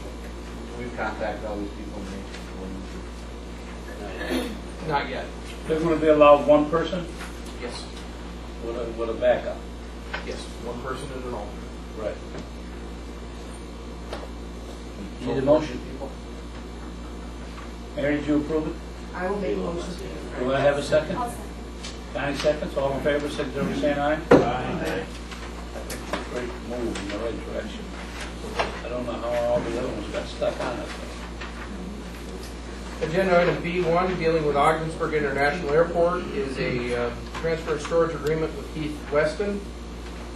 This is for a transfer and storage agreement for space in the airport hangar, $175 per month, utilities included, for a one-year period commencing July 1, 2007, expiring June 30, 2008. Typical proof of appropriate insurance coverage, naming OBPA as additional insured is required as well. Now, is this really for an airplane? Yes. I move it. Do we have a second? Second. Again, all in favor, signify by saying aye. Aye. Not, but we've had buses. And with this, I believe we're at 100% capacity. The T hangars. Second item up is an item that I'm going to request that you consider and then table for further discussion. Staff opened a dialogue with a regional aviation consultant regarding the need for a strategic plan for the Ogdensburg International Airport. We have talked with Nova Aviation, who has submitted a strategic business plan proposal to the Ogdensburg Regional Port Authority for strategic business plan services designed to provide the authority with a multi-year strategic plan for the airport. Facilities Committee met on June 28th and reviewed the proposal by Nova and requested that this be discussed with the full board in advance of an RFQ being solicited. You'll see the next couple of pages deal with Nova Aviation, some of their strengths, some of their weaknesses, what they are proposing for a strategic plan for the airport. In addition, the Facilities Committee requested a sample of their work. I do have one of their samples here. They're sending others, but I'll pass around the executive summary portion of what they did for Messina, Richards Field, Messina. Pass one way, please. No, that's a public document, and that was provided by ANOVA for the facilities, for the facility committee's request. I think the other ones that are coming, I believe, are for, I'm going to say Buffalo.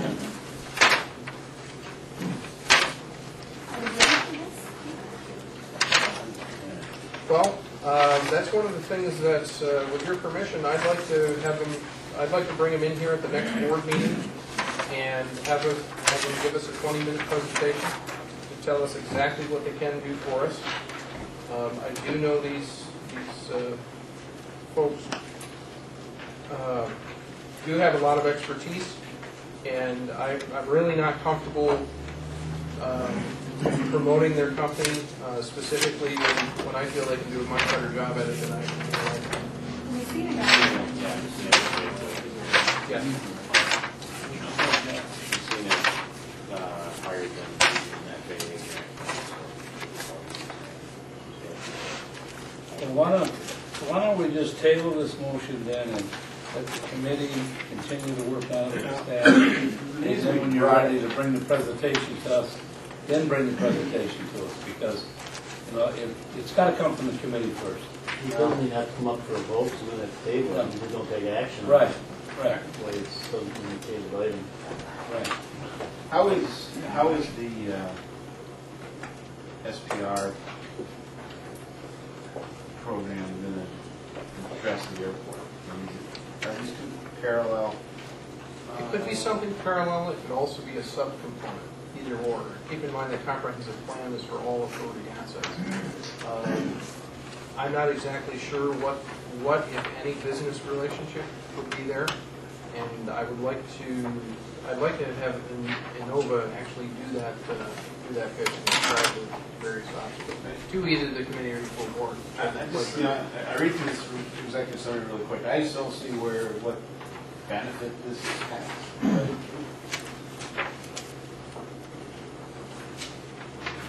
Doesn't really tell me much. Well, it's already in Messina, right? Why wouldn't we just have you folks, you or Mark or John, talk to them and see what value it was to them then after you talk with those folks, if it's something, then bring it back to the committee and bring those folks in to discuss it with the committee. And once the committee's comfortable with it, we'll move it to the full board. And, I mean, that's what the committees are for. I mean, you're working committees with you folks, but. As a member of the, I represent OBPA interests on the St. Lawrence Valley Air Task Force. Yeah. St. Lawrence Valley Air Task Force is a direct competitor of the Ogdensburg International Airport. I have seen firsthand their strategic plan for Messina Airport. Personal opinion, I think there's something they have to offer us, but again, it might be more appropriate to run it through the facilities committee and with that one. That's what I thought. That's agreeable. John, that's what I was telling you, is that right? Calculation? Yeah. Yes. Yep. Yeah, that's correct. Well, it's saying. 20. Well, they got catchment area in Montreal and Ottawa. Yeah, right. From Montreal to fly out. Okay? These folks, the other item of note, these folks, my understanding, originally attracted big sky to the area as well. As part of the central air service. I don't know if we want to really go there. It's true. But they are improving. Okay, so being no action on that one, we'll bring it up before a facilities committee and go forward. Next item up is agenda C1, Port of Ogdensburg, is approval of a transfer of storage agreement with Great Lakes Grain. Basically what this is a handling agreement for approximately 6,200 short tons of corn through the Port of Ogdensburg. This is July 1 through July 31 at receiving, stockpiling, loading 425 per short ton, storage 203 per month. August 1 through August 31, 529 short ton for receiving, stockpiling, and loading 250 per ton per month storage. It also requires the appropriate proof of insurance. Have a motion? Aye. Roger? All in favor, signify by saying aye. Aye. Approval of transfer and storage agreement with New York Ogdensburg Railroad due to business of the Seaway Bulk Service. This is an agreement that deals with the cottonseed. It's transferred the cottonseed from rail cars and scaling it to Port of Ogdensburg. We prepared this transfer and storage agreement with Seaway Bulk Services, 35 cents per short ton, and truck scaling services at the rate of 35 cents per short ton. Term of the agreement, August 1st, 2007, ending July 31, 2008. Move. Have a second? I'll second All in favor, signify by saying aye. Aye. Next item up is agenda item D1, Commerce Park. This is a letter agreement with Era Shoes. Staff has prepared a letter agreement with Era Shoes for 833 square feet of space in the 6th industrial building at the rate of $6 per square foot per year for the period July 15th through October 14th of 2007. They have a need for short-term space. Also included in this agreement is a requirement for appropriate insurance, naming OBPA additional insurance.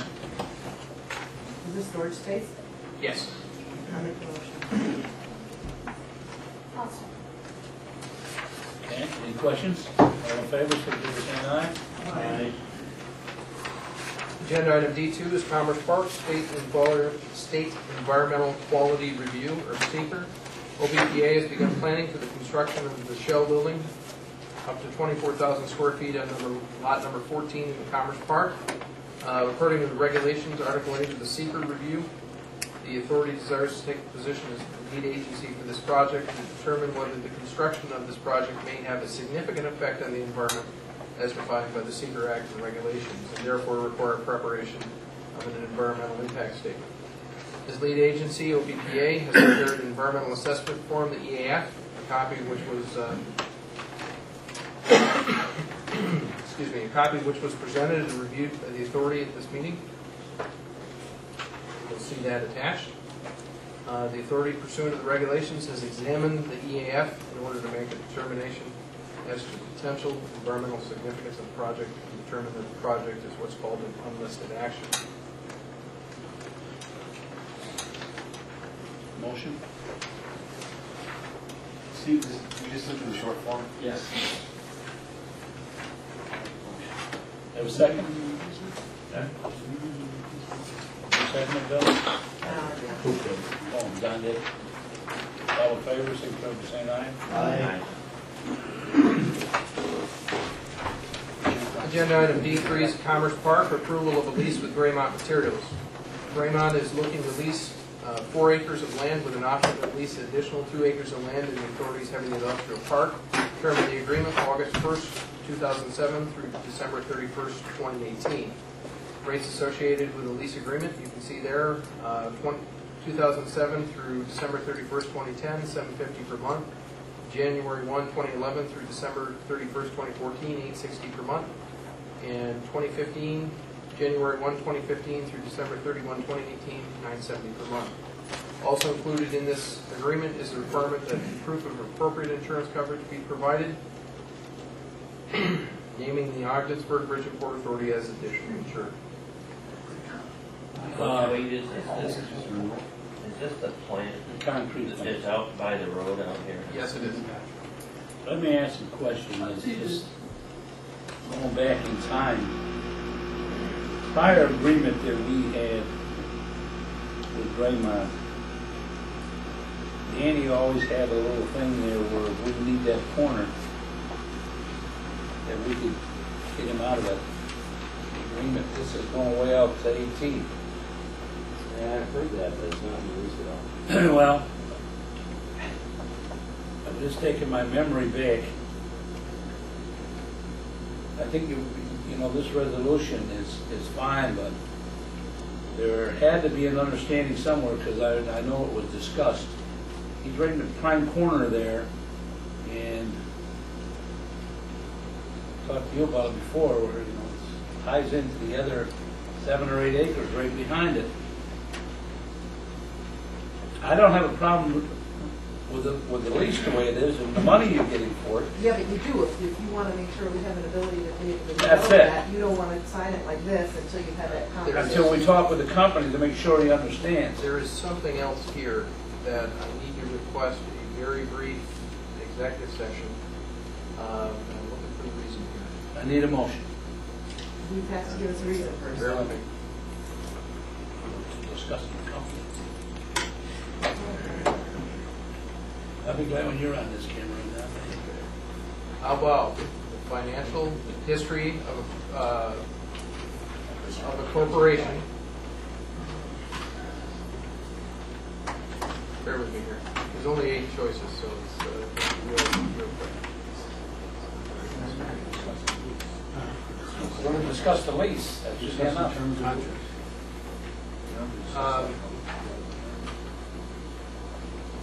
going to discuss this Do you in want to talk terms of about the lease. That's the enough. No, lease? it deals with, specifically it deals with confidential information that dealing with the employer's plans that is relevant for discussion with this lease. Well, then you're discussing the lease. Yes, You are discussing terms of the lease. yes. I think you qualify. If this needs to be if part of what you're talking about needs to be part of the lease negotiations, then you're talking about contract negotiations. Key components. Okay, so let's cite contract, so that way we're above board here. Let's cite contract negotiations. Graymont Materials. So is it information that's going to assist us in making a decision on Yes. this lease?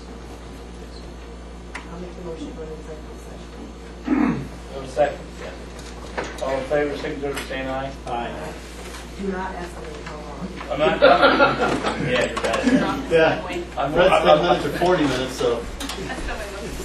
Why are you blaming that on me? I didn't answer any questions. Whoa, Frank, come on.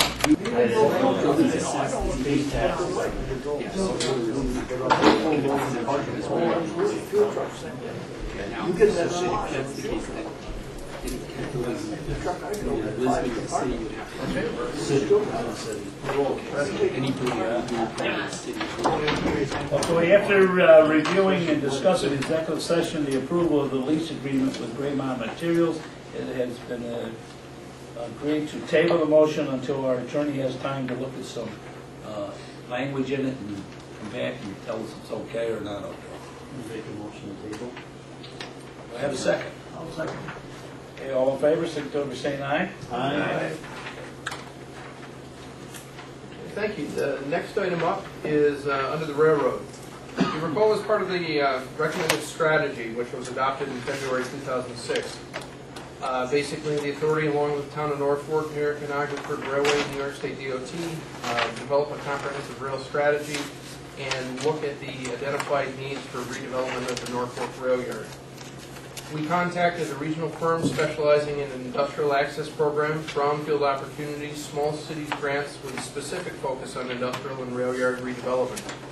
LaBerge Group is prepared to work with the redevelopment of the North Fork Rail Yard project by matching project needs with federal state funding sources, create new jobs, promote business expansion, support local economy, and it has provided a sample RFQ for professional services.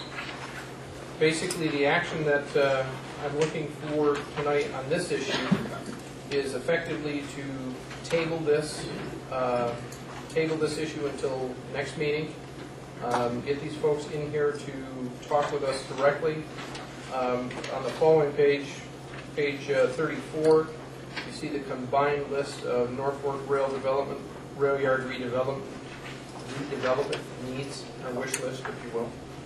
You see a schematic on the following page, and then you see the LaBerge Group proposal.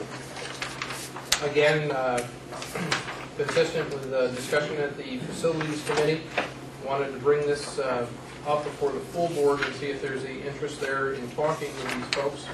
And if there is, we'll get them in here at the August 7th meeting for a brief proposal. Yeah, the real reason we wanted to bring this here was, number one, we didn't want to go out. They solicited us, correct? No, we found them. We found them. Originally, we found these guys. They were the town of North Fork industrial consultant. And we also ran into them. They're doing a project up in Messina as well. Page 44 lists some of the things that they're into from the north. But one of the stipulations is that they would have to find their own funding source. Yes, and I wanted them to come in here and explain exactly how that's going to work. And then why would we would still have to put this on the street, right? Yes. There'd be a qualification to select. Put on a QBS, yes. The background on this particular firm on page 44, you can see some of the projects they've done in the local area. Very active up in the Plattsburgh area on page 45. They have a lot of rail experience. Basically, in a nutshell, these folks since 2000 have achieved $86 million worth of grants, 340 grants, I believe, over that period of time. So if they were to come in and do all of that work up there and everything, then they would become the landlords of the property? No, the Bridge and Port Authority would still retain ownership of the property. This would work similar to the relationship that we have with CNS engineers at the airport, where CNS goes out, finds the different grant programs, and basically has a professional fee and gets some of the engineering as well. I think I'll be with you.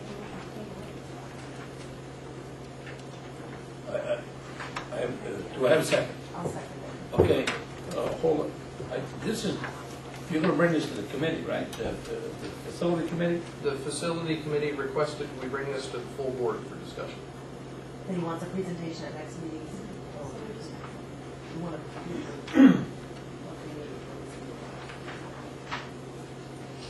Question, bring things, recommendation just for discussion, why did you get up here for an action item? When did you come under items for discussion, or just to brief us to say, we recommend this at the next meeting? Well, it comes down to it's really the facilities committee making the recommendation to bring this to the full board Yeah, for do it for discussion. that Normally, committee. I would not bring this to the full board for Well, discussion. but I think what he's saying, instead of putting it in the agenda as an Yeah. action item, instead of putting it as in it as a That's right. discussion item. Just like the other, anything like that needs, that's recommended, just facility says recommend bringing it up for discussion, we come up under items for discussion, rather than as an action item right now on the agenda. You've got a prepared action item. If we weren't prepared to act on it, you weren't prepared to recommend it. Right, so it's Just say tabled kind and of then a- it'll come up first thing Yeah, next like time. the other, we didn't need to table, we just let it, leave it, and doesn't take any action. That's all. We just- No, point's well taken.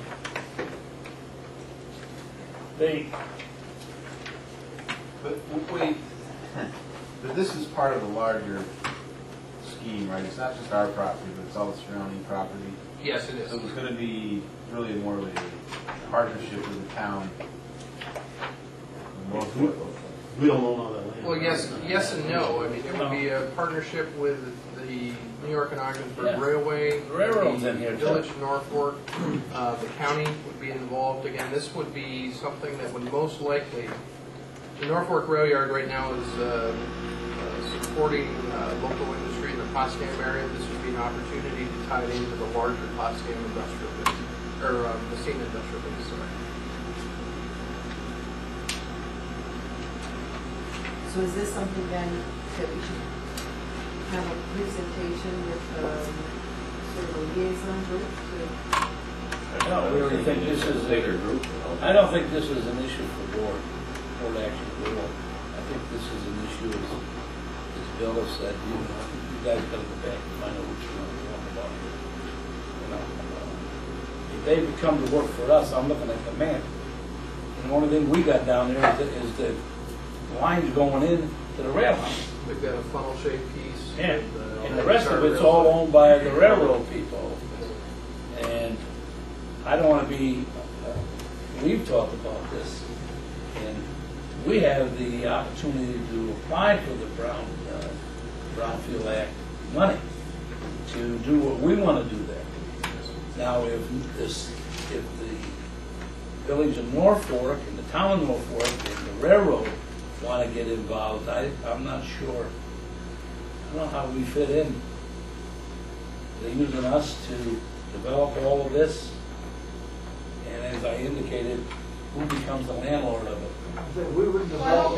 Land ownership doesn't change, Brad. That own the land would own the land after any redevelopment. I think Wade's looking at this as a master plan that everybody would have their 2 cents thrown in, and everybody else would get their grant money so that we're all working in the same direction.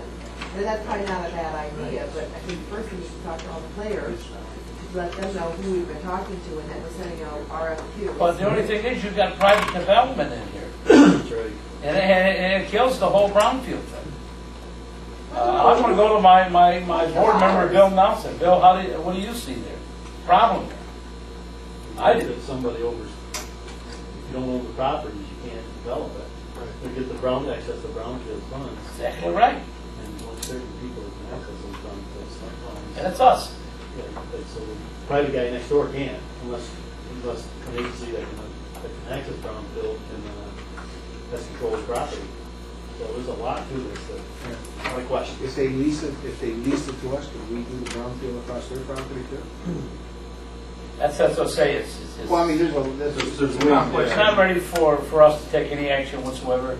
You go ahead and work with those folks, and when you feel comfortable, bring it back to the facility committee. So we'll send this back to the facility. I'm not going to use our availability for Brownfield Act cleanup for private industry.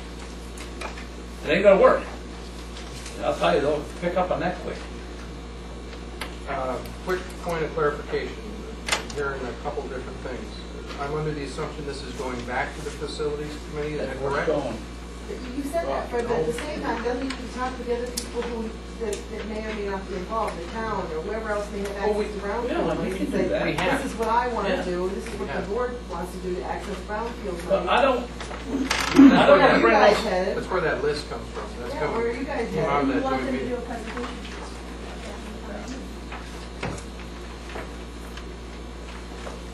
Who's at the joint meeting for you? The joint meeting, Town of Norfolk, LaBerge Group, New York and Ogdensburg was present at one and absent at the other. There's been, I think, 3 or 4 different meetings since February on this topic. Because again, that was part of the strategic plan and part of the rail development strategy to work with the Town of Norfolk on redevelopment of the Norfolk Rail Yard. Next door.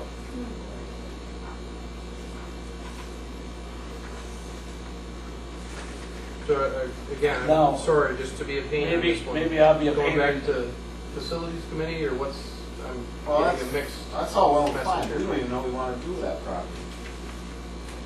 No. I think we've got to define what we want to do with our piece of property, never mind what's going on around there. But here's one thing, and I would be very comfortable with it if he would be, talk with Norfolk, talk with the railroad people, and if they want to do the same as they did on Clark Point down there in Waddington, and turn over that property to us, we'll accept the property. Once we accept this acreage, then we'll go in there and apply for the Brownfield Act and all of that to clean it all up as the Port Authority. But once it's all cleaned up, we're going to be the stewards of that property until it's up and running or whatever, sold, whatever. But that's how we're going to do it. If you've got a private company in there that's sitting in there being involved in brownfield money, forget it. It ain't there for them. The only thing you got here is you've got the car shop, which is owned by the And that's most of the land. Yes, that is. So you got that New York piece of and property, our our piece of property, and that's all you got. So have them turn it over to us. Well, Dan, any interest in redoing it? I mean, I think the reason we brought this here is, in my opinion, to pass the stiff test. To me, it seemed like we got a consultant coming in here trying to sell us a building. No, that's not the generator. case at all. The authority initiated this based on the strategic plan that was adopted back in February. As a result, part of my marching orders was to go out and work with the town of Norfolk on redeveloping this site. We did pass those. As a result, that's where I ran into the bird group, and that's where I'm Don't criticize me for you. I'm just telling you that I know there's a private company there. He can't be brought into the Brownsfield part. Next question. You just, so I'm not involved in a lot of this, but, when we build the rail house, the new rail house, the house engine, it's gonna be here in Ogdensburg, right? Well, we don't know that yet. Well, someplace other than where it is. We had the right to say that, but now they're telling us we don't have the right. So we could end up building it right there? How do I know? Could be. Well, then, I guess you don't have to talk about a redeveloper to figure out what you're gonna do with that first. That's right. I mean, you can have a guy come in and talk to you about a redevelopment plan, but we're not talking about that until we build a new building. But the board has already given them Board a has prime already- piece of property over here where they can put the new rail house. And we give them a whole building, and of course now they're shucking because they gotta turn it a little bit. And now, that's a later date. I'm just saying, for our use of property, though, I mean, is it the intent to obviously take the building down before it falls down and rip out the tracks? Because they won't, obviously, they won't, if there's no building, there's no reason to go to tracks. Then you can talk about redevelopment. Because there'd be no need for a rail yard over there, correct? No, this is, that's an excellent point you brought up. This is not redevelopment into something else. This is redevelopment into a rail yard. Rail So yard. you wouldn't actually be ripping up the track. What you would be hypothetically doing is things like demolishing the old engine house that's over there, extending the track, putting in pavement either side. Some of the things that are on that list that we're talking about. So basically, it's redevelopment into a better, more serviceable rail yard for us. Yes, supporting the industrial base in that part of the county. Basically, some of the things that we're talking about here, a mainline upgrade to Norwood for 286-pound business, demolishing and cleaning up the old engine house that we talked about, a boxcar dock and end ramp, a center beam site so you can unload a truck from, or a truck transfer from both sides of the rail car. Brushing out the Waddington Main, that's the site that's got the 90 rail car storage for some sort of car shop over in that area. That's OBPA owned on that 90 car rail siding. Upgrades, basically supporting APC paper over in that area. Things like scale tracks on Furnace Street. And that's it. Tremendous development for the New York Railroad. Switchyard, boxcar factory. What's the benefit for us? Well, yes and no. I mean, the benefit for us is keep in mind that we contract the operation to New York and Ogdensburg. We own the asset. Regional Port Authority could own the assets in this situation that we're talking about. You don't only own what we have here. Yes. Yeah, that's not very much. So I'm seeing here that the intent is to still try to get the boxcar property. that was one of the things on the, keep in mind, that's the master wish list, if you will. Well, I guess we didn't have this facility. This is the exact same thing that was at the facilities. We never talked about any of these things. Okay, we have a motion to table it and everything, all in favor, secretary saying aye. Okay. I think that's it, isn't it? We have three other items under necessities. Surplus property, item F1, approval of sale of surplus property. The authority solicited bids for surplus authority property, including a 1992 half-ton Ford pickup truck, 94 Crown Victorias, and a 71 Yale forklift, and a portable 1-yard cement mixer.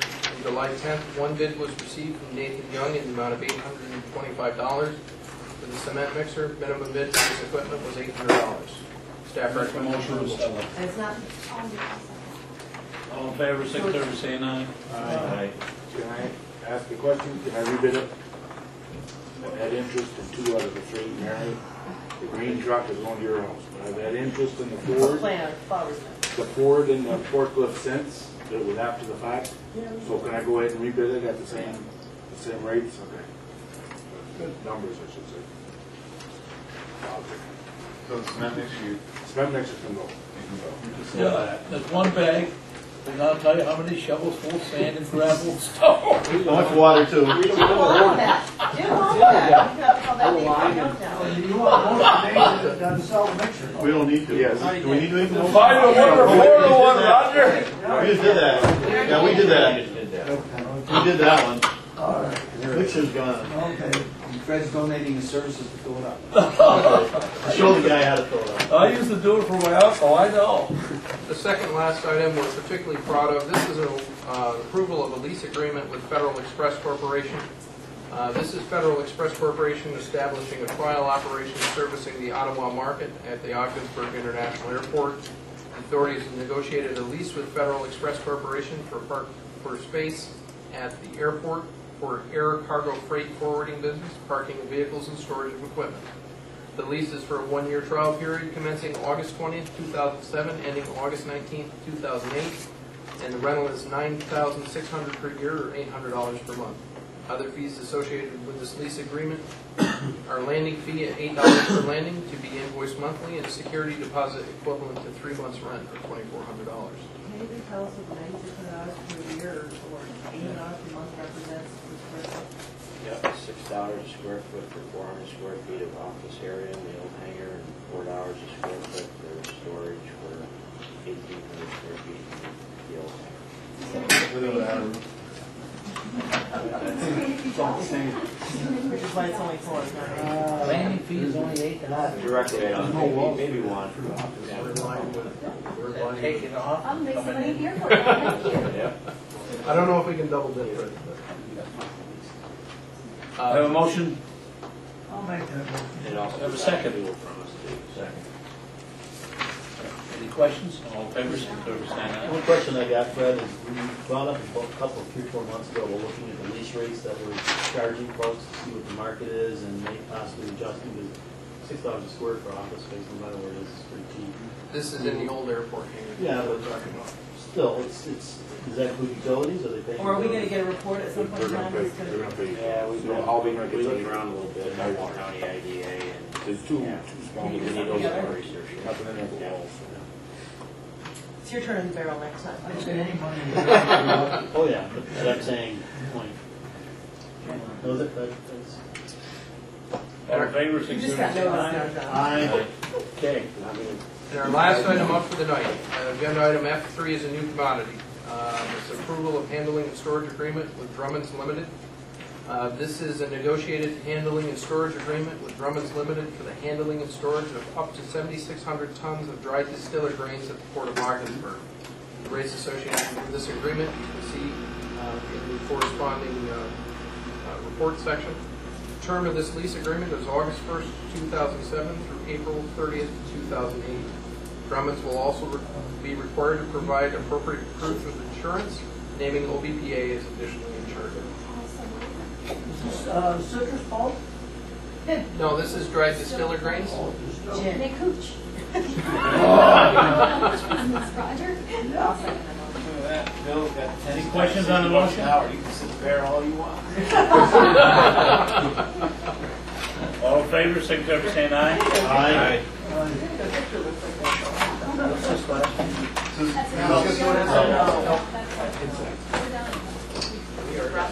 Well, I gotta look at my agenda again. I'm right on schedule.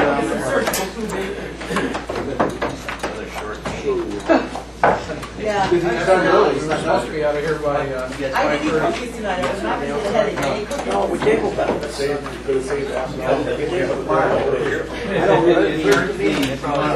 You don't need them, yeah. Comments from citizens? Is there any comments or from the citizens or board members or authority staff? yes, there is one thing I would like to clarify for the record.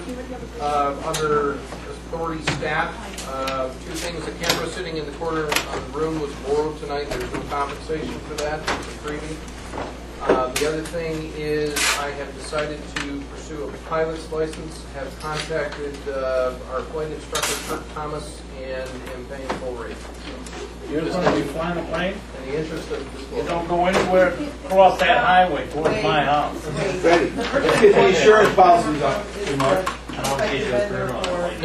No, actually my wife. Oh, okay. Hey, Mark, I've got the copy. Just go in the mail. Thanks, guys. People ask for applications. Yeah. Well, that we don't have to make that. Well, I've got the Xerox that you sent in the mail. I don't think so. I'll let you know. How's she feeling? Mind if I hang on to mine? I thought you'd like it back. I just looked at the one you sent us. Did it twice, you gave it away. My stuff right here with his. It's a 1992. Very enjoyable.